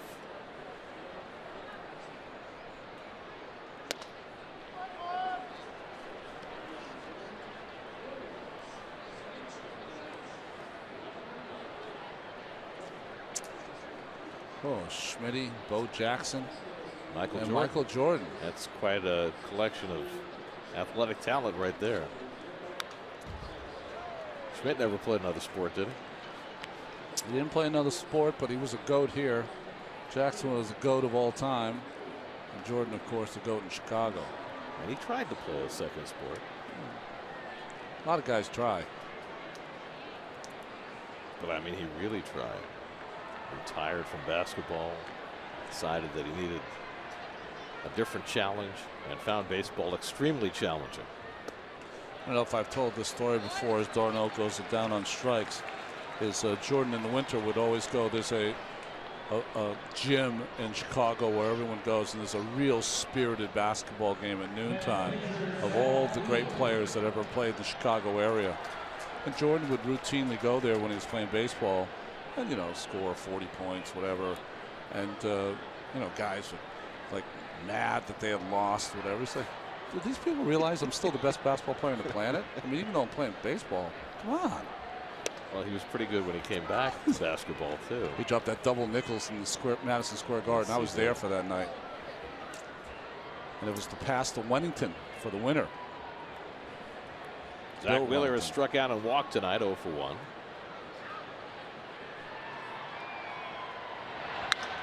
And he fouls one down the left side. Tomorrow, Jonas Schwartz and a panel of New York sports writers will have a recap of tonight's Rangers playoff opener. Plus, get you ready for Robert Gazelman's start in Miami on Daily News Live, presented by Citi, tomorrow at 5, only on SNY.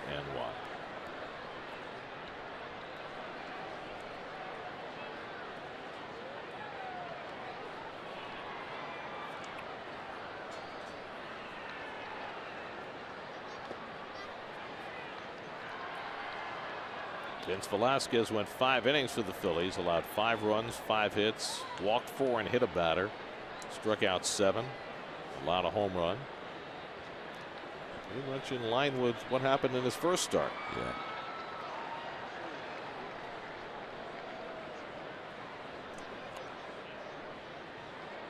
One, 2 to Wheeler, and Zach drives one to left center field. Cutting across is Herrera, and he gets there to retire the side. Wheeler gave it a ride, but Garcia has a 1-2-3 top of the 6th. Still 5-0 New York in Philadelphia.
To our old SNY buddy Chris Carlin. He's now riding shotgun with the Philadelphia Fanatic, shooting hot dogs at the Patriots and hanging on for dear life.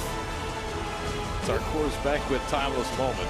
Yes, a radio show in the afternoon. That's great, He's right? a fixture now on Sports Talk Radio here in Philadelphia with Chris Carlin. He's one of the great guys. We really miss him at SNY. What a great sense of humor. He and Bobby O for a time had some real fun on that pre and post game.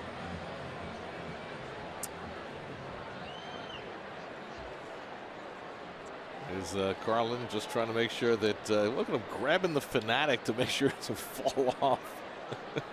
Listen, I've been next to the Fanatic. The smell is not your favorite, although it's early in the season. This is not midsummer. Yes. It could get a little ripe. Freddie Galvis leads off in the home 6. Drills one right to Duda, who snags it for the out. The hardest hit ball for the Phillies tonight, and Duda was equal to it. Oh, there's nothing better than first pitch, first out, although this is a BB by Lucas Duda, who made like Lundqvist to make that play. Brock Stassi, who came in on the double switch. Stassi had an at-bat last night and struck out after Monday night, picking up his first big league hit, a home run against Addison Reed in the 9th inning.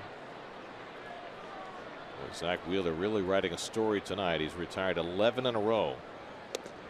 And he gets a knee-high fastball in for a strike to Stassi. So Stassi's been in the minor leagues 7 years. We showed that emotional moment when he finally made the team. And we respond with a shift. It's only had a few at-bats in the major leagues. See, now this is a guy. Now it's 2 strikes. He can't do it. But you're a 27-year-old rookie. They're shifting you. You're down by 5 runs. Yeah. How do you not lay down a bunt? That's right.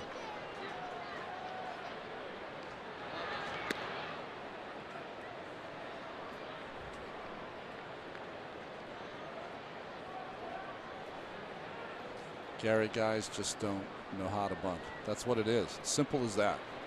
Well, you would think with the shifting in the game now, it would be time to learn. And tries to go the other way and skims one foul.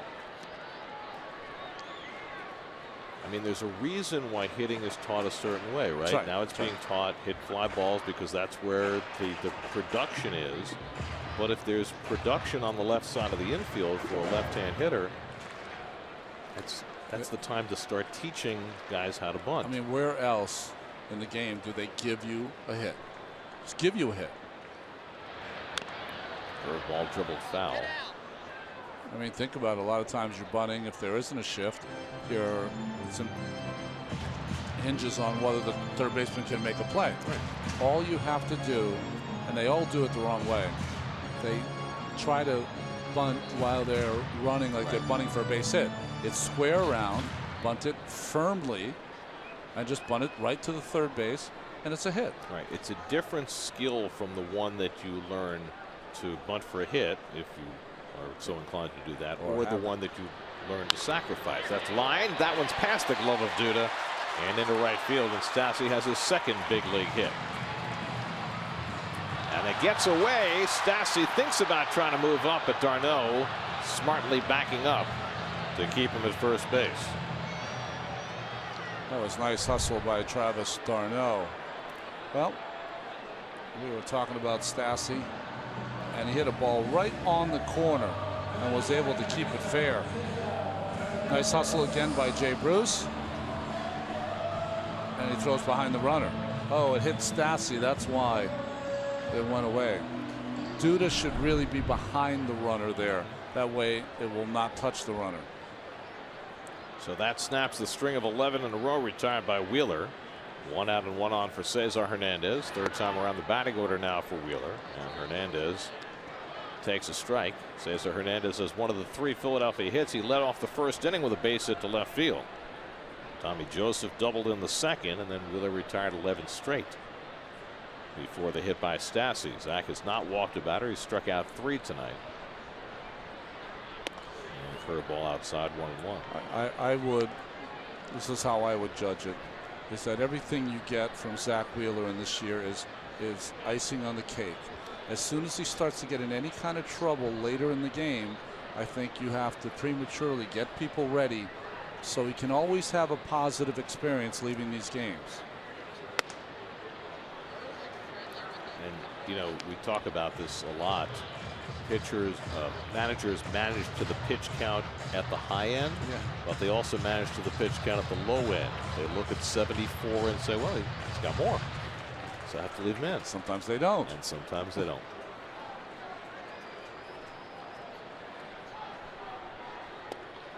I don't know what Jacob deGrom threw on his first night, around 90 or so, right? He was just warming up. I mean, he could have thrown another 20 pitches easily because of the way he was throwing the baseball. But that, eyeballing your pitcher and making a decision are no longer around. Curve starting to balloon on Zach a little bit. And full count to Hernandez. You know, he's went most of this game pitching in the pitching out of the windup, not the stretch. His first game of the year, if you remember, when he was in the stretch, that's where he found most of his problems. Stassi at first and 1 out. 3-2 count to Hernandez with Kendrick on deck. And that's laced into center field for a base hit. So back-to-back hits.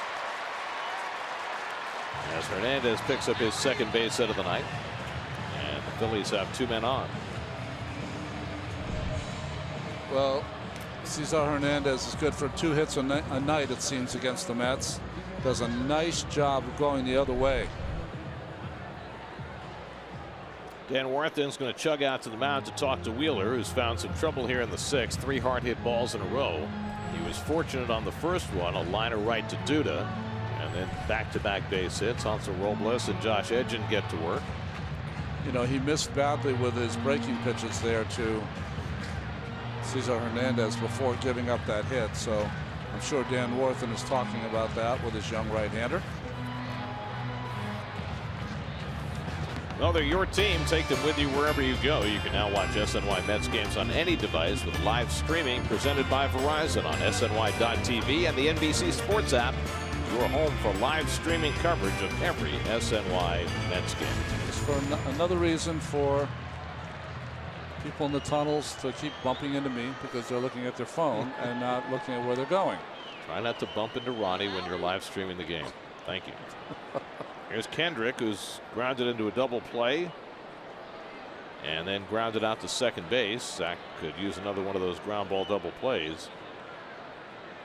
He's got 9 ground ball outs tonight, but the last 5 batters have all hit the ball in the air. Slider misses inside for ball 1.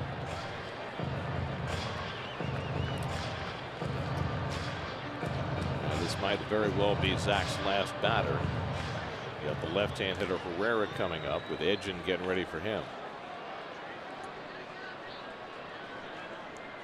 Stassi at second, Hernandez at first with 1 out. And a late cut by Kendrick, 1-1. Well, he's done it a couple times against Kendrick, and he's done it for almost the entirety of this game. He's got some big ground balls. That's what he needs from Kendrick right now.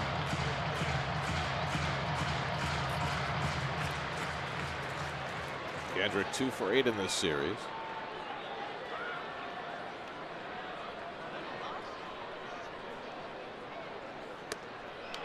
There's a good looking fastball away, 1-2.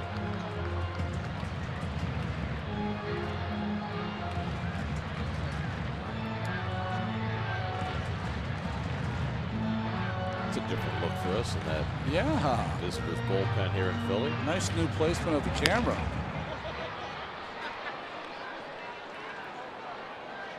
Now Wheeler ahead on Kendrick, 1-2. And the curveball struck him out. Wheeler goes upstairs to get Kendrick. Maybe not where he wanted it, but he got it. Got the result he wanted for his 4th strikeout. This is the old proverbial backup slider. Just stays right in the middle of the plate, never breaks, and that probably fooled the veteran Kendrick. You don't want to do that. Use that pitch too often, though. Well, I don't think does anybody do that on purpose. No. Well, that strikeout will give Wheeler a chance to get himself through the inning. They'll give him Odubel Herrera, who's 0 for 2 tonight, flied out and grounded out.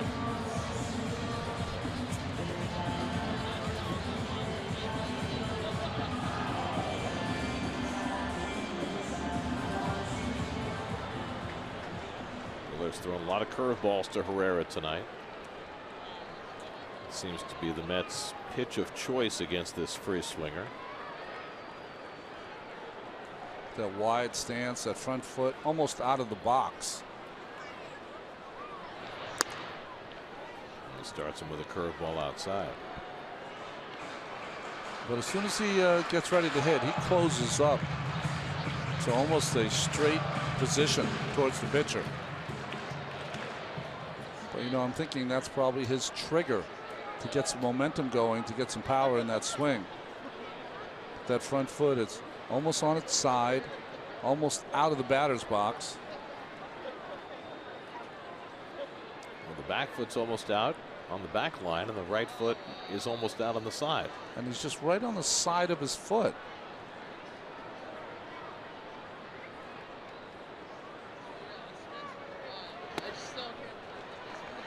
Simply misses, 2-0.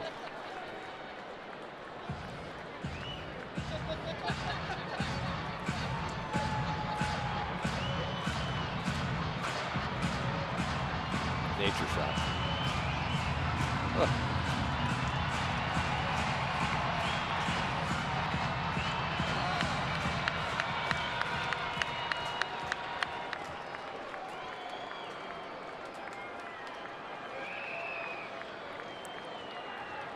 2 on and 2 out. Wheeler behind on Herrera 2-0.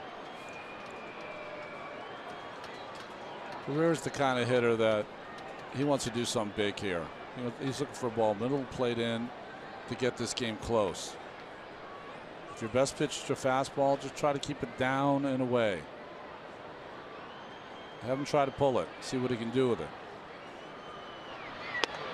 And it's up and away. And now Wheeler, who has not walked about it tonight, is behind 3-0. In fact, it's only his 4th 3-ball count of the night. Second one in this inning. You don't swing 3-0 here. You got your best hitter, best power hitter on deck. Want all the base runners you can have. I don't think you put the go sign on Herrera here. Well, if Wheeler can't get Herrera, let's see if Hansel Robles would be in to face Franco. First the 3-0. And that's ball 4 and the bases are loaded. So what do you do if you're Terry Collins? Take him out. That's exactly what he's going to do. So 2 hits and a walk against Wheeler here in the 6th. And the end of the line arrives for Zach, who pitched brilliantly tonight in his 2nd start back after 2 years on the sidelines with Tommy John surgery. 85 pitches tonight. Only 1 walk, 4 strikeouts, 4 hits allowed, and to this point, pitching shutout ball as he takes his exit. A real impressive effort. The last inning kind of was overshadowed how many he retired in a row. I believe there were 10, 12 in a row, 11 in a row. It doesn't overshadow how well he pitched. Rising call to the bullpen. Wheeler out, Robles in. We'll be right back.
He leaves with a shutout intact with 2 out of the 6th. That's all I'm looking for from Zach, is that every time out he improves a little bit. Big improvement tonight. But boy, his numbers would be real nice if Hansel Robles on his 3rd consecutive day can get out Maikel Franco. Robles got a double play on Monday night. Faced 4 batters last night, retired them all. And now he takes on Maikel Franco with the bases loaded and 2 out. Franco has grounded out twice tonight. 1 for 6 in his career against Robles. First pitch swinging. He drives one deep to left center field. Headed back toward the wall. It's out of here. A grand slam for Maikel Franco to get the Phillies back within 1 run.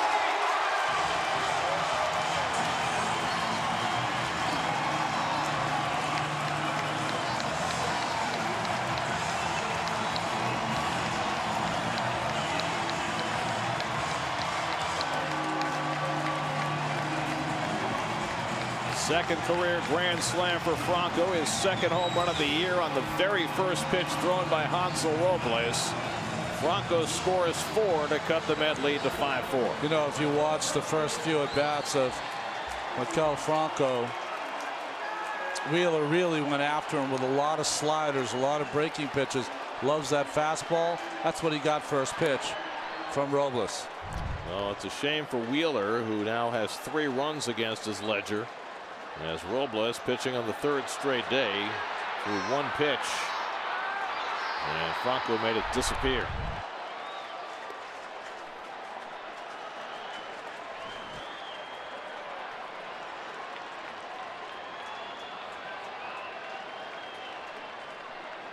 Michael Saunders is 0 for 2 tonight.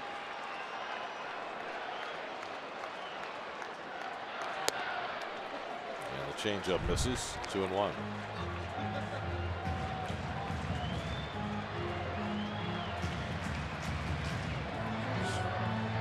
I've been there, Zach. Had the same reaction.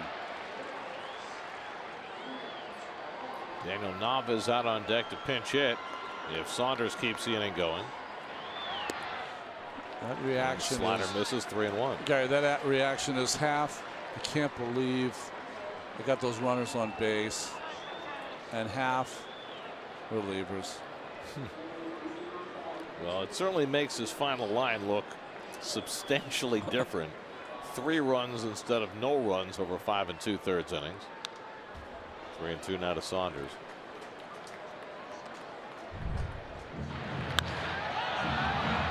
You know what Franco's got? I try to figure out where he gets all that power, because he's not a big guy.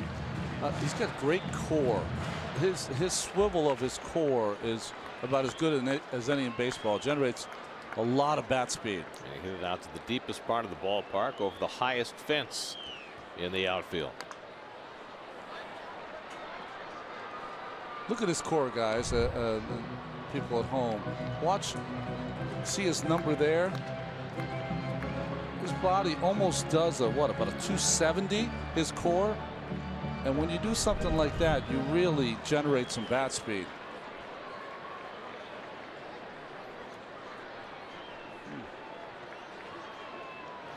Saunders takes it high, ball 4, and now the Phillies have the tying run on base. Robles comes in, gives up a grand slam and a walk. Now Daniel Nava, with the pitcher's spot due up, will come up to pinch hit. He's a switch hitter. And again, this is Robles working a 3rd straight day. Yeah, and I'm not speaking on Wheeler's behalf, because he's in a whole different boat trying to come back after 2 years. But if you're a Mets pitcher, a Mets starting pitcher, you got to realize with Familia out, you've got to get through 6. You've got to get in or out through the 7th to really eliminate some of these middle innings. Well, Wheeler certainly appeared to run out of gas in this 6th inning. And Robles unable to provide him any solace.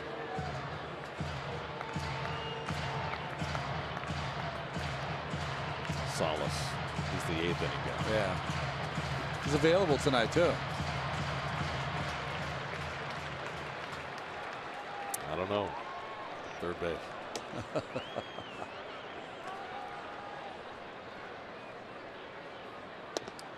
Nava takes low and away, ball 1. Daniel Nava had an RBI double off the bench in the game last night. Had a single as a pinch hitter in the 9th inning on Monday night. So he's 2 for 2 in this series.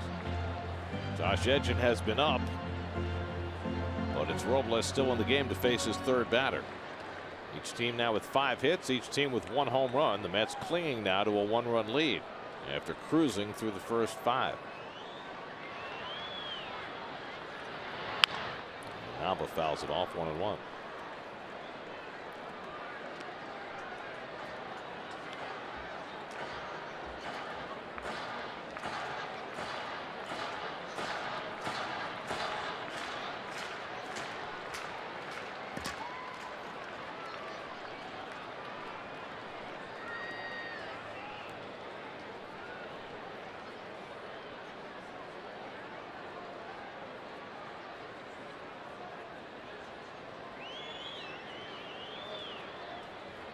1-1 from Robles. And it's grounded down to Duda. He handles it. He'll take it himself. That retires the side, but one big swing of the bat from Maikel Franco has made this a one-run game. First pitch thrown by Hansel Robles. And Franco drills it. Second career grand slam. Second home run of the year. We go to the seventh. Mets now with a 5-4 lead.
Will arrive in Miami tomorrow night. Pat Neshek in to pitch the seventh inning for the Phillies. Neshek now with his sixth different team. 36-year-old side armor. Pitched in Houston last year. Facing Michael Conforto, who's up for the fourth time. Been on base 3 times and scored all 3. And Neshek quickly ahead of him 0-2. Neshek probably has one of the more original motions if you watch it. Doesn't throw submarine, kind of 3/4, drops his body first and kind of slings it up there. Got a big 2-year contract, I believe, with the Houston Astros when they're trying to shore up that bullpen. See, he throws from the side. He doesn't really throw from down under, although it looks like it when he drops his body. And the changeup fouled back. He's got that under 70-mile-an-hour changeup that he throws as a third pitch. Well, he's lucky he got that one back, and Conforto was all over it. Conforto singled to center in the first, hit a long home run into the seats in left center in the third, and then walked in the fifth and scored all 3 times in his first ever game as a big league leadoff hitter. First time he's led off since high school. And he pops this one foul. That'll make it out of play. There's tonight's starters brought to you by People's United Bank.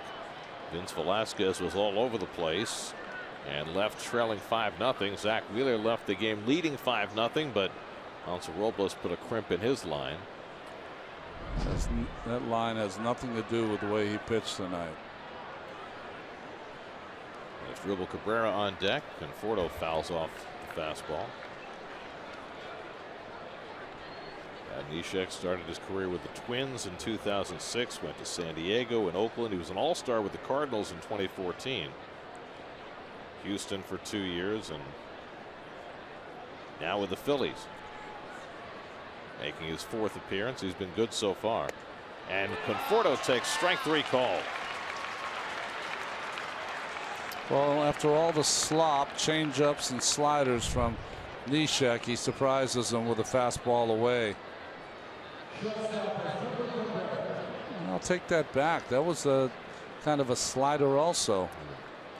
Cement mixer is what it was. Back door. Yep. So Conforto's retired for the first time tonight. And now Cabrera, who had a big hit his last time up, a bases loaded single to right that drove in 2. 1 for 3 on the night. And he hits this one on the ground. Hernandez on the backhand. And quickly there are 2 out. So a real momentum shift in this game with that big swing by Franco. Let's need to get their offense geared up again. And get one back right here. Cespedes a double, a walk, and a sacrifice fly tonight, so officially 1 for 1 with 2 runs batted in after his 3 home run and a double night last night. This will be the first time he's ever faced Neshek. And a pitcher you figure would give Cespedes trouble. We'll see. 3 infielders loaded on the left side against Yoenis, and a fastball in for a strike. When Neshek sets up, it's almost like 1 foot is on one side of the rubber, one on the other. Kind of straddles it. Kind of like Santana used to do. Yep.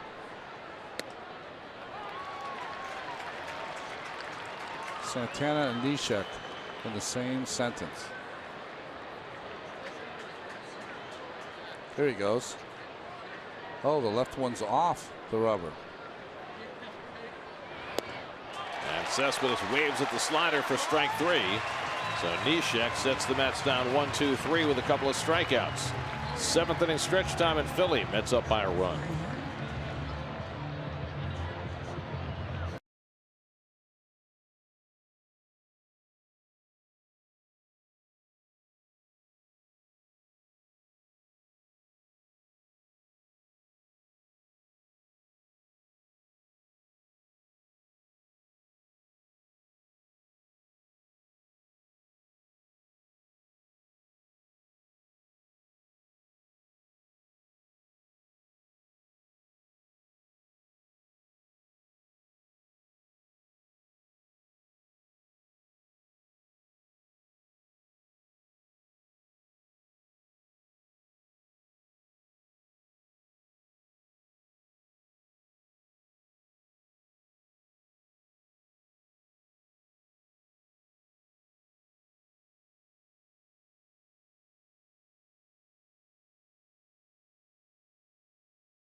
Center City, Philadelphia, with City Hall in the background. City Hall always seems to be in the background. It's the largest city hall in the country, so it makes sense that it would loom large in every photo. It's the fountain at Logan Circle, Gary.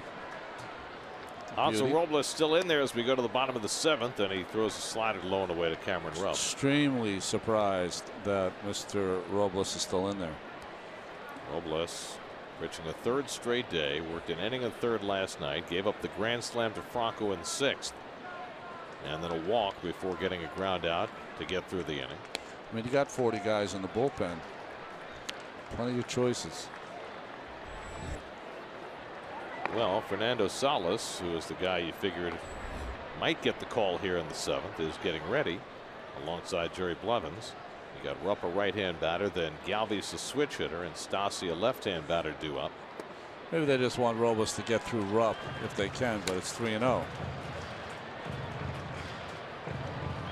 we were talking about, using your eyes, right? When we were talking about Wheeler losing ground in the 6th inning. I mean, you watch Robles and he just doesn't look like this is going to be his night. Yeah, he's got nothing on the ball. There's a strike, 3-1, but a 93-mile-an-hour fastball from Robles, well below his norm. Yeah, and it's the middle of the plate in. He needs to try to execute it on the outside part if he can, because Rupp's got some power too. Rupp is struck out and flied out, 0 for 8 in this series. Grounds that one on the backhand Cabrera, and the throw in plenty of time to get the slow-footed Rupp one away. Well, the Mets are heading to Miami after the game tonight, a 4-game series with the Marlins, who beat the Mets 2 out of 3 this past weekend and did it in impressive fashion with their big offense. Giancarlo Stanton, 2 home runs tonight. Looks like he's got it going. Even the left side of their infield is on the disabled list. That young outfield special. Ozuna last night, 2 homers, 6 RBIs. They're your city probables for the series. Robert Gesellman against Wei-Yin Chen tomorrow night. Syndergaard and Conley on Friday night. DeGrom and Volquez Saturday. Matt Harvey goes for his 3rd win against Dan Straley on Sunday. Robles takes his exit after getting the first out in the 7th. Mets make a pitching change. Jerry Blevins coming in. We'll be right back to Philadelphia.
In the bottom of the 7th.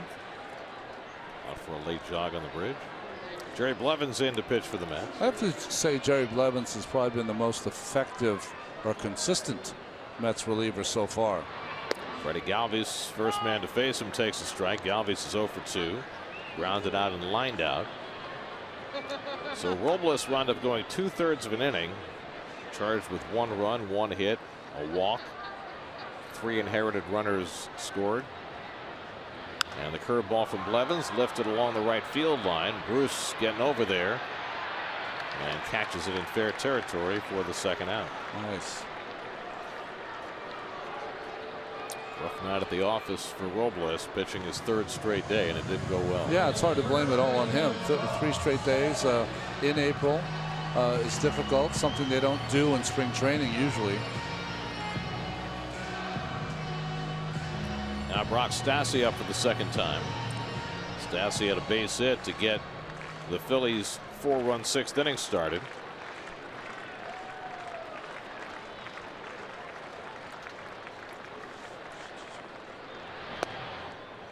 Blevins dents the outside corner with a fastball.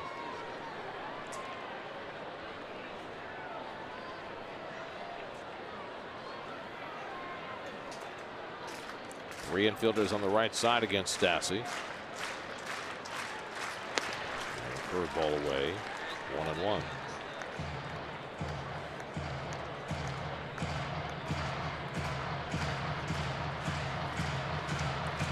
Fanatic now freed from Carlin.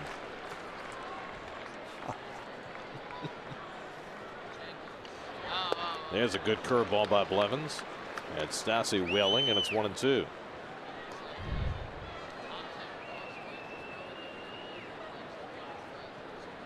Again, that ball that starts on the plate for such a long time that the hitter has to swing at it, and by the time it ends up, it's 6 inches outside. 1-2 coming. Well, you remember the first pitch Blevins threw when he came in Monday night? He threw a curveball that bounced wide and looked like it was going to the backstop, and d'Arnaud made that unbelievable stop that led to Kendrick getting picked off. And you know, Pete Mackanin said he couldn't even fault his runners. The ball was so poorly thrown that the ball in the dirt, you figured you could advance a base. And then when d'Arnaud threw it to second, it was such a bad throw, you thought it was going to go into center field, and so Kendrick again thought he could get to second, and Cabrera made a great diving stop and threw him out at first. It was a totally bizarre play, but it worked in Blevins and the Mets' favor. 3-2 to Stassi. Cesar Hernandez, switch hitter, waiting on deck.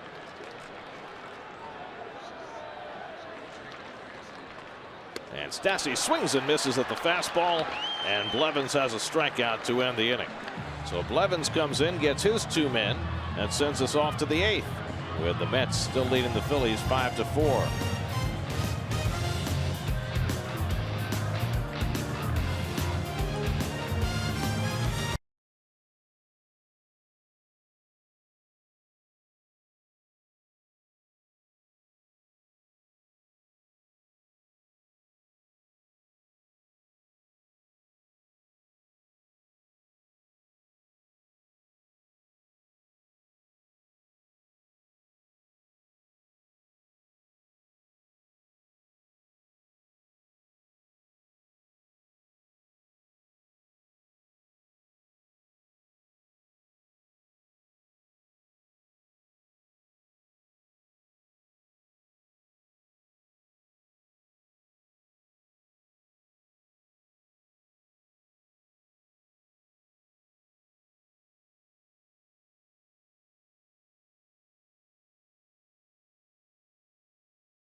Let our players run the clubhouse as best I could because of the leadership we have in that clubhouse. We've seen additional players step up and provide some leadership. There's different types of leaders. For me, I think it's kind of a leader by example.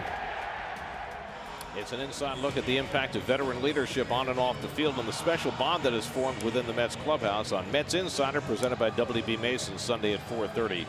Only on SNY. And it is a very interesting dynamic in that clubhouse, especially when you consider that the true leader on this team, David Wright, is away from the team and has been a lot as Hector Neris comes in to face the Mets in the 8th inning.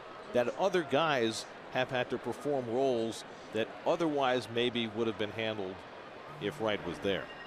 Yeah, well, it's interesting. Yeah, I think you're right. I think guys like Cabrera and Walker and Bruce, to a lesser degree, would take a back seat if David Wright was playing every day. But with David not here, I think it's incumbent on them to step forward and try to help some of the younger players do what you're supposed to do day in and day out to be effective. Jay Bruce is 0 for 3 tonight, facing Neris, who has become the most consistent Phillies reliever, but Bruce greets him with a base hit to right field. And the Mets get the leadoff man on in the 8th. Neris has been so good in the setup role that even when Pete Mackanin decided to depose his closer, Jean-Marc Gomez, he opted to leave Neris where he was rather than put him in the closer spot. I think Neris is going to be in the closer spot at some point. He's got a good fastball, sinking action, good split finger that he throws. That's probably his best pitch. That's what he gets outs with, strikeouts, and ground balls with. Neil Walker has been on base twice tonight with a walk and a single, 1 for 2. And he fouls off the fastball. And Neris was in 79 games last year. 80 innings, only 59 hits allowed. You see the strikeouts there. He'll walk a few too many, but he had a really good season last year. He was the one reliever out of that pen that the Mets did not mess up. You know, you talked about the 61 runs in 72/3 innings. Not many against Neris. There's a splitter, and it's 1-1. I think if you're Jay Bruce at first, and you know he doesn't have a lot of speed, but I think he's a good base runner. You have to anticipate that the split finger is going to be in the dirt, and if it gets away from Rupp, you know, you can get yourself into scoring position because the Mets need some add-on runs or at least a run. Well, at least after Robles's bobble, the Mets have this game in the position they want it to be in. In terms of their bullpen, there's a good splitter by Neris, 1-2. With Salas available tonight to set up Addison Reed. They have Salas. If he struggles, they have a couple left-handers to come in. There's a splitter, the wide grip, and the ball has no spin on it. I mean, it has rotation on it, but it's not the rotation hitters usually see. Walker hits one down to first. Stassi on the money to second. Galvis the return throw in time for the 3-6-3 double play. Well, I'll tell you, that thing was that was a thing of beauty. Stassi gets it, throws it overhand, throws a bomb right there to short, and look at Galvis.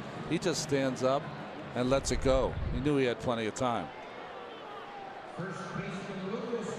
So 2 out and nobody on. Now Lucas Duda, who after his big night last night, 4 hits, 2 home runs, has gone 0 for 3 tonight. Twice has popped up and struck out in between.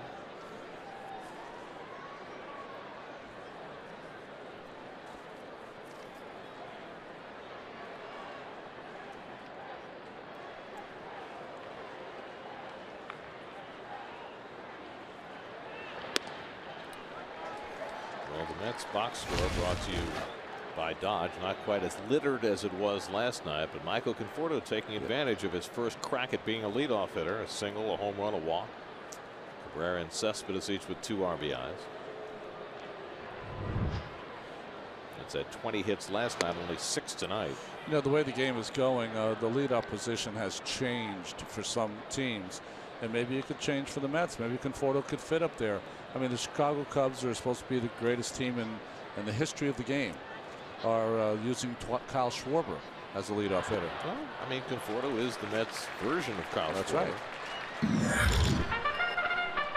There we go. Call to the post. Did some research on it, Gary. Call to the post was originally used before Reveille to get the guys ready that, hey, listen, breakfast is coming. Let's go. Make your cots. Bounce a quarter off it. So it didn't work as well for the soldiers, so they started using it for the horses instead? Yeah, I guess so.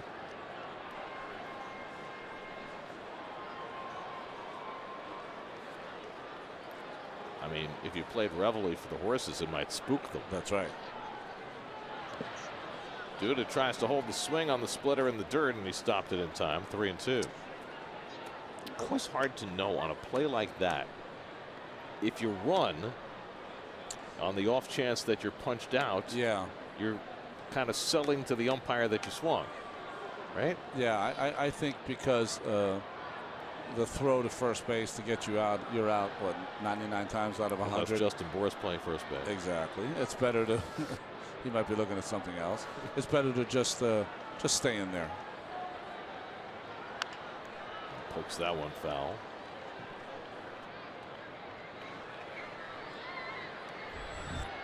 We'll say Reyes would be next.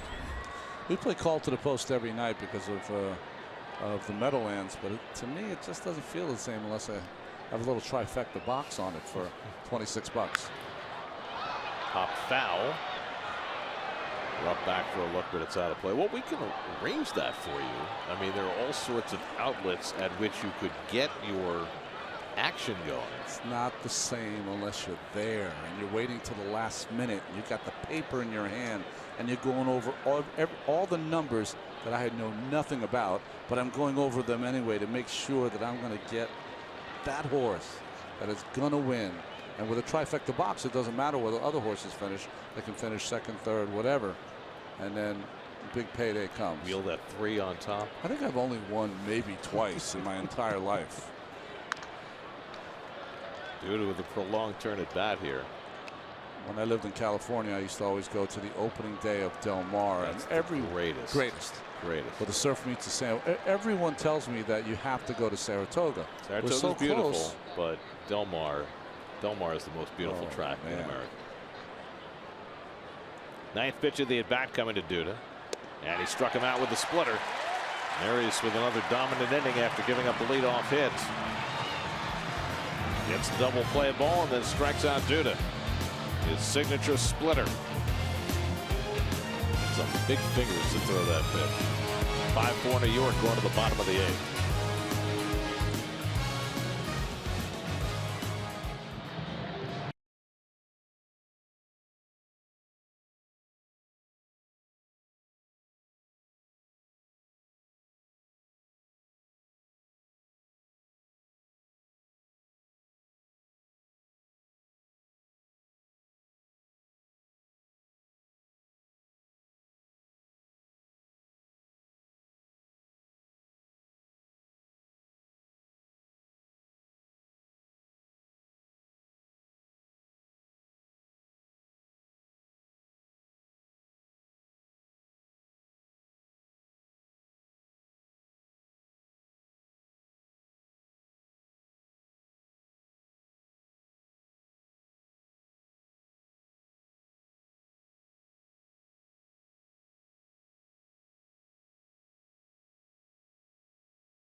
Find the Christopher Columbus monument be decked with lights. I never saw that. I didn't even know there was a Spruce Street till the last 2 days. I had Danny Barr directing me home. Said Spruce Street, make a left, right on 5th, we're home. Didn't know they had the Christopher Columbus thing. Nice. We go from Christopher Columbus to Fernando Salas. Fernando Salas needed a day off, and here back to pitch the 8th. Facing the top of the batting order in the bottom of the 8th, trying to protect a 1-run lead. Cesar Hernandez 2 for 3 tonight. Singled in the 1st, singled and scored in the 6th. Hernandez 5 for 12 in this series. Proving to be a pest as always against the Mets, but he grounds this one right to Neil Walker. There's a big first out for Salas in the bottom of the 8th.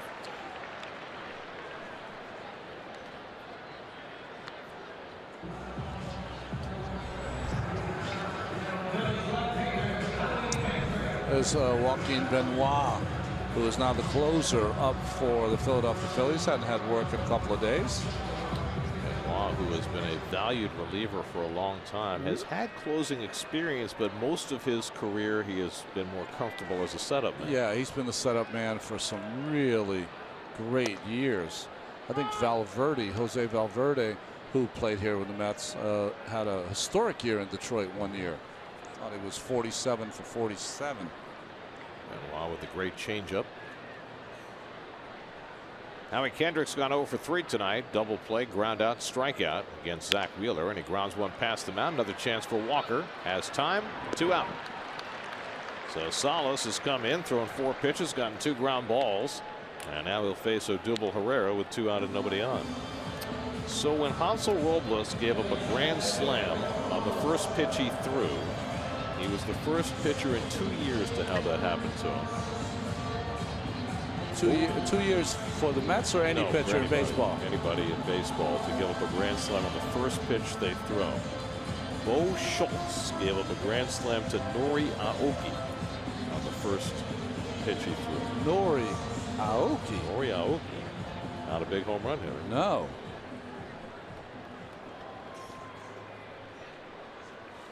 There's Herrera, who's flied out, grounded out, and walked 0 for 2. He was the last man Wheeler faced. Wheeler walked him on 4 pitches as he was running out of gas in the 6th.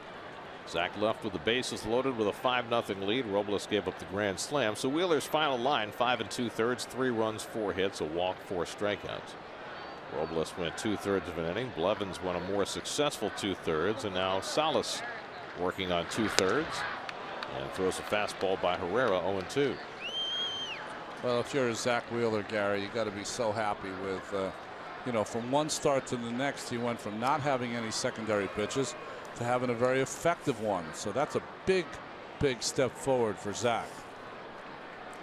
Salas making his 6th appearance. He's yet to allow a run this year. He has been a huge piece for the Mets, especially with the absence of Familia. Setting up for Addison Reed. Once Familia gets back next week, Salas will probably slot into the 7th inning. He's got that straight fastball he can throw up to 92 miles an hour. He's got the running fastball. He'll start in the outside corner and run off like he turns it over. And then occasionally he throws that same pitch but takes about 4 or 5 miles an hour and off. The change is called, so you'll see it here. Herrera watches it outside. 2-2.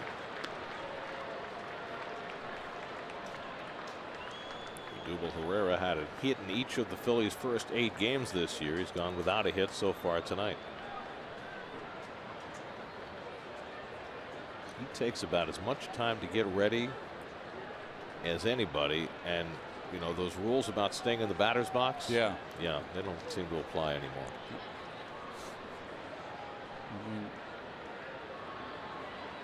2-2 coming. Up and in, and a full count to Herrera, with Maikel Franco looming on deck. Nobody up in the Mets bullpen. This is Salas's inning to try and finish. He's gotten the first 2 hitters. Now he's run a full count to Herrera.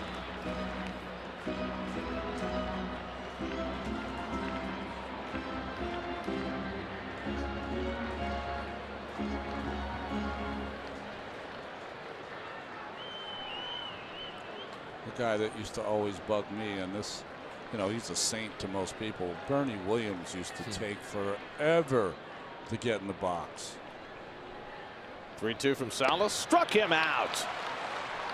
Fernando Salas strikes out Odubel Herrera, and Salas works a 1-2-3, bottom of the 8th. On to the 9th we go with the Mets up 5-4.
See Gary and Nelson after the game tonight. 39-year-old Joaquin Benoit takes over as we go to the 9th inning. Well, Benoit's numbers are great. They're always great every year. He's a big man. He's got a fastball. He throws a breaking ball once in a while, but he's got a split finger change that really is his signature pitch. He's pitched for a lot of organizations. Started his career in Texas, Tampa Bay, Detroit, San Diego. Last year split his year between Seattle and Toronto, and he was great for the Blue Jays down the stretch last year. Reyes takes a change up in the dirt, and it's 1-1. Yeah, he took a lot of pressure off Robert Ozuna, who is their young closer. He's able to pitch the 8th. That way Ozuna could only had to go to the 9th. You see there 51 saves in his career. Really the only time he was a primary closer was in 2013 with the Tigers when he saved 24 games. And that was down the stretch, wasn't it? I think Valverde had a tough go, and they went to Benoit. Addison Reed getting ready for the save opportunity.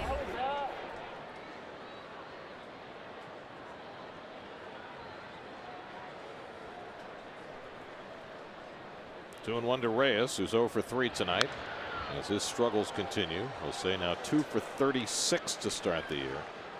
Coming up on Geico Sports Night after the postgame, the Rangers begin the postseason. Melo's future and Major League Baseball highlights, news and notes, all on Geico Sports Night tonight after the postgame on SNY. I mean, how many stories can you have on Melo's future? I mean,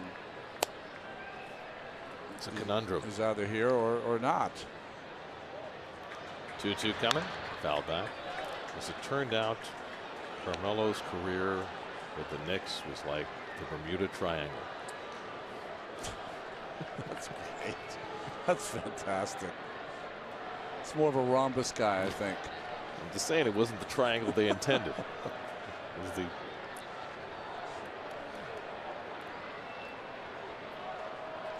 one that gets you every time. 2-2 from Benoit to Reyes with Darno on deck. And Jose takes one in the dirt. Full count. See, what they tried to do is they wanted a equilateral triangle. Right. That's just not going to They work. ended up with isosceles. And that's it wasn't in the plan. That's a recipe for disaster. You know, when Phil played, he played behind Dave DeBusschere. That's right. If they had Dave DeBusschere, they'd be fine. Yes. I'd like to hear what DeBusschere would have said in those clubhouses. Whoa. 7th pitch of the at bat coming to Reyes. And he pulls that one on the ground right over the bag to Stasi, who beats Reyes to first base for the out.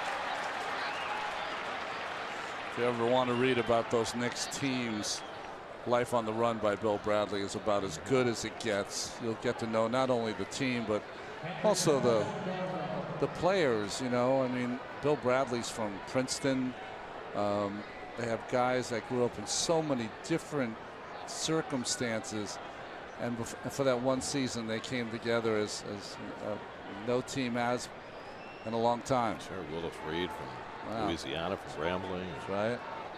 Dick Barnett. Clyde Frazier out of Southern Illinois. Here's Darno, who was hit by a pitch to fuel a 3-run Mets 5th inning. 0 for 2 otherwise. Curtis Granderson out on deck to pinch hit. Met fans try and get a cheer going. Philly fans shout him down. And Darno fouls it away. 0-1.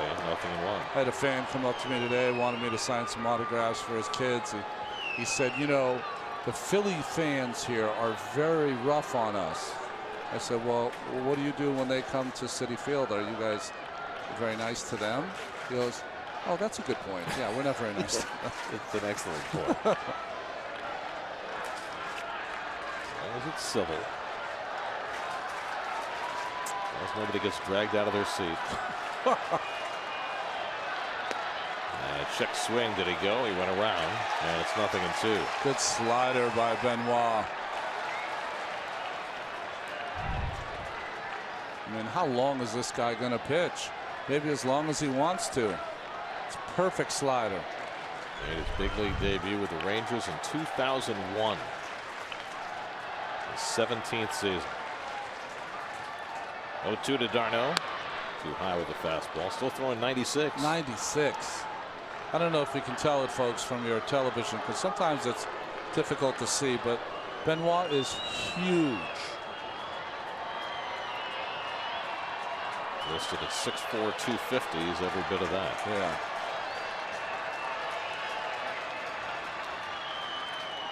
1-2 coming. And d'Arnaud goes down on the high fastball. Third time d'Arnaud has struck out tonight. And they're 2 away. Quite a performance so far by this Phillies bullpen. Yeah. Garcia, Neshek, Neris, and Benoit. 3 2/3 innings, no runs, 1 hit. You know, we gave the numbers yesterday that this bullpen has really been at the mercy of these Mets hitters. And they've kept this Philadelphia team in the game. They're the reason. Now Curtis Granderson, who got the night off tonight, he was originally in the lineup that was posted when the media first got in the clubhouse tonight, but he was scheduled to have a day off. That was just some miscommunication. Curtis was on base 3 times last night with a double and 2 walks. And he takes a slider for ball 1.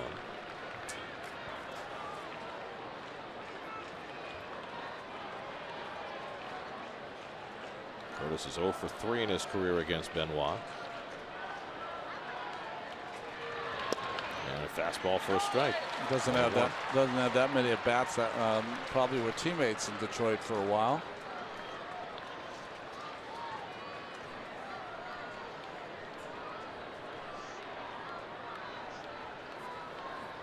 In the bottom of the 9th, the Phillies are due to send up Maikel Franco, Michael Saunders, and the pitcher's spot.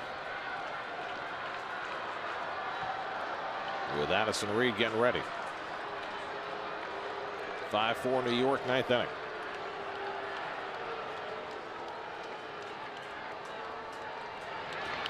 And Granderson takes it wide. 2-1. I don't think I've seen Benoit throw this many fastballs in recent years.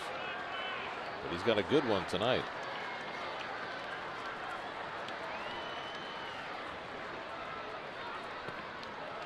And Curtis takes the changeup down, and it's 3-1.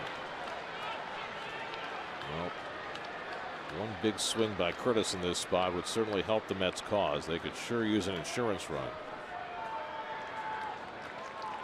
Michael Conforto would be next. Mets have had just 6 hits tonight after 20 last night. 3-1 coming. And Granderson takes it low, ball 4, and the Mets have a 2-out base run. Well, that's a good at bat by Granderson. Just keep the line moving. Give Conforto a chance to hit a double. Granderson went into last night's game without a walk this season. He walked twice last night and now walks as a pinch hitter tonight. And now Conforto, the newly minted leadoff hitter, who's had a big night, a single, a home run, a walk. He's scored 3 runs, 2 for 3 on the night. And he gets a crack at Joaquin Benoit.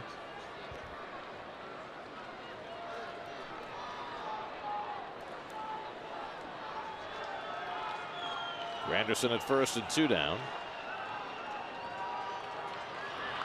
And Conforto takes a slider for a strike. Benoit knows he hung that slider, but it was first pitch. He's going to try to get Conforto out on his forkball change. That's his goal. Conforto drove his home run deep into the seats at left center back in the 3rd inning. There's that changeup from Benoit, and it's 0-2. I think that pitch is tougher than ever in baseball, as you hear the Philly fans cheering, because no one throws it. It's very rare to even see it.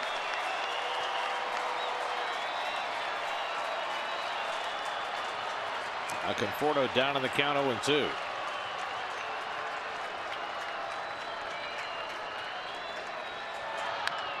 He rolls over one foul. But trust me, if you do hang one of those pitches, they go forever. I know that for a fact. He's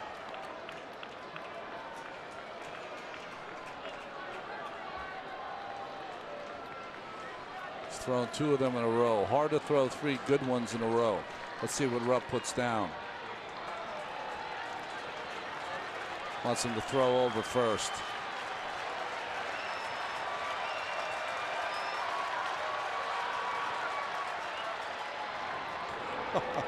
Sort of. He's like, I don't know if you know this, I don't like to throw over.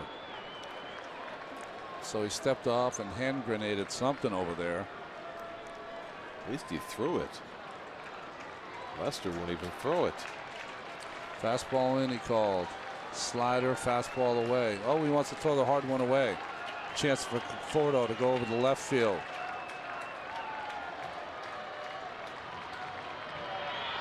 And Michael fouls it back. Didn't quite get it away, but got it up.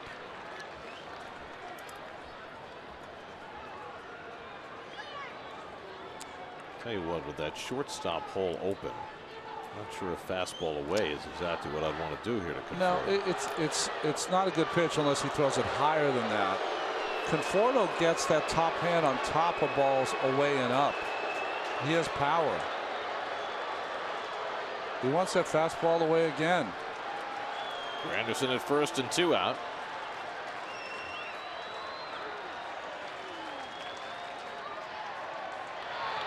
And Conforto takes it high. 1 and 2. If Conforto keeps the line moving, as Drupal Cabrera would be next.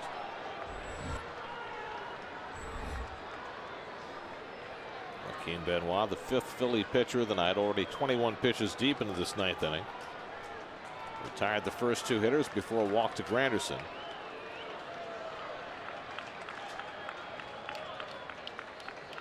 One-two to Conforto, and it's on the outside corner. He got him with that fastball to end the inning. 13 strikeouts for Philly pitchers tonight. 1-run game, and it's this close because of one big swing by Maikel Franco against Hansel Robles in the 6th inning. Franco set to lead off in the bottom of the 9th. It's 5-4 New York.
One fan. That's with a 5-4 lead as we go to the bottom of the 9th. Tomorrow night, the Mets are in Miami to open a 4-game series. Robert Gazelman makes the start for New York. Our coverage begins at 6 o'clock tomorrow night, right here on SNY. Addison Reed on to try and earn his 3rd save of the year. Yeah, a tough save here with Franco and Michael Saunders. Not previously pictured. No, and Nava coming out. Franco hit his 2nd career grand slam on the first pitch he saw from Hansel Robles in the 6th inning to turn a 5-0 game into a 5-4 game, necessitating Reed to try and finish it off. Reed got the save in the opening game of the series on Monday night. He allowed a leadoff home run to Brock Stassi in that game before settling in and hanging on for a 1-run victory. And Franco takes the first pitch fastball for a strike. Well, my pet peeve, if you look at the outfield, no doubles, way too deep. You don't have to play that deep. Well, especially Bruce in right field. I mean, come on. All you're doing is allowing any kind of humpback liner to drop in for a single. 1-1 from Reed. That's dribbled. Foul. 1-2. Addison Reed 2 for 2 in save opportunities, filling in for Jay Reeves Familia, who's suspended for the first 15 games. This is game number 9.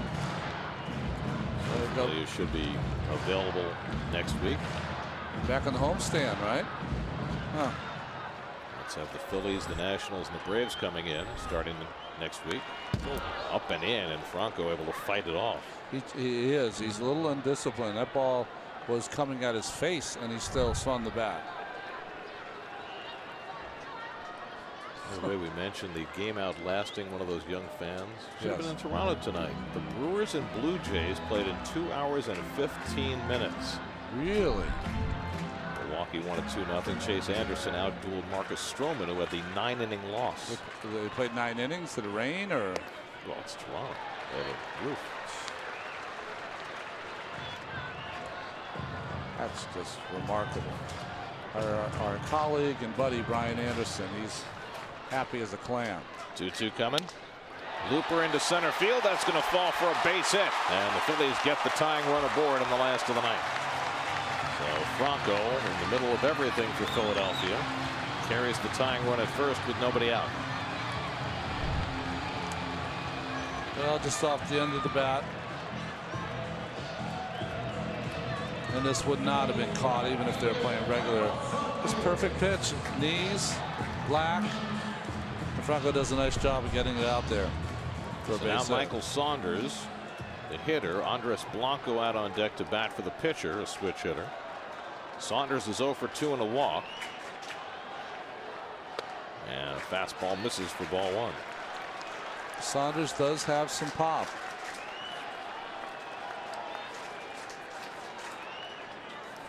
Four home runs last year in the American League.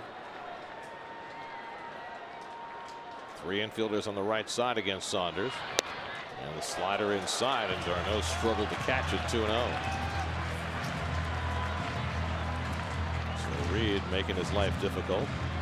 Saunders, another one of the prides of BC, Vancouver. Saunders 2 for 4 in his career against Addison Reed.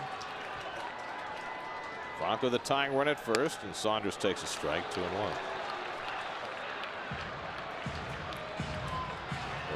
We're watching so many relievers take so much time to throw the ball. Addison Reed doesn't mess around. No, he doesn't. Just wants to get Sanders to roll one over. Swing and a miss at the fastball. 2-2.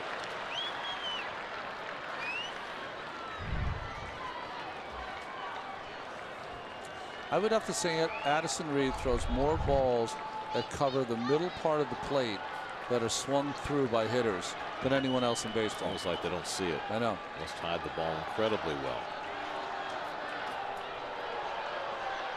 Now it's 2-2 to Saunders. Struck him out. 1 man down in the 9th.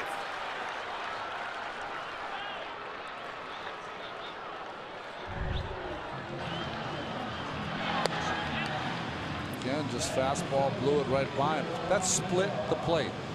If you had a T set up, that's where the ball would be. Now Andres Blanco, the veteran switch hitter, who appeared last night and flied out in his only at bat.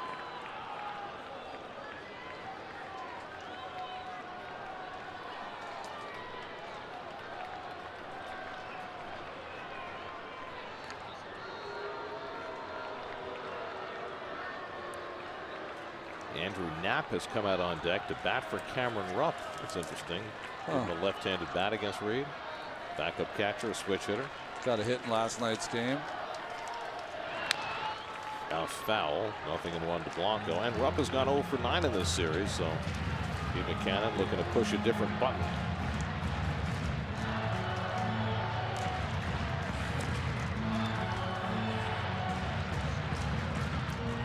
Blanco's only had one career at bat.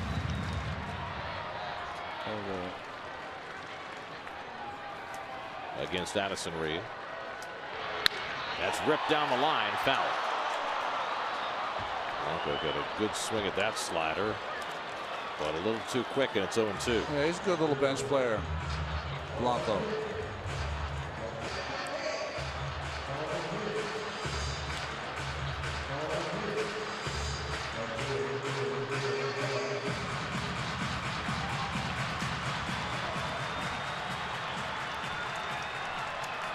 Now Reed up in the count, 0-2 on Blanco.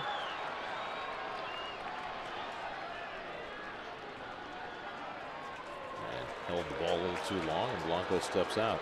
I think that was more to do with Franco on first base. Make sure that he didn't get a walking lead. He's not a guy that will steal bases, but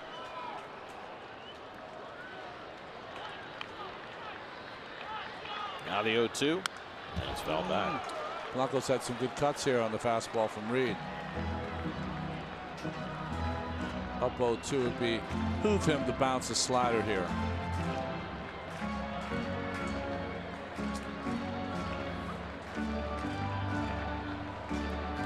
No look into the bench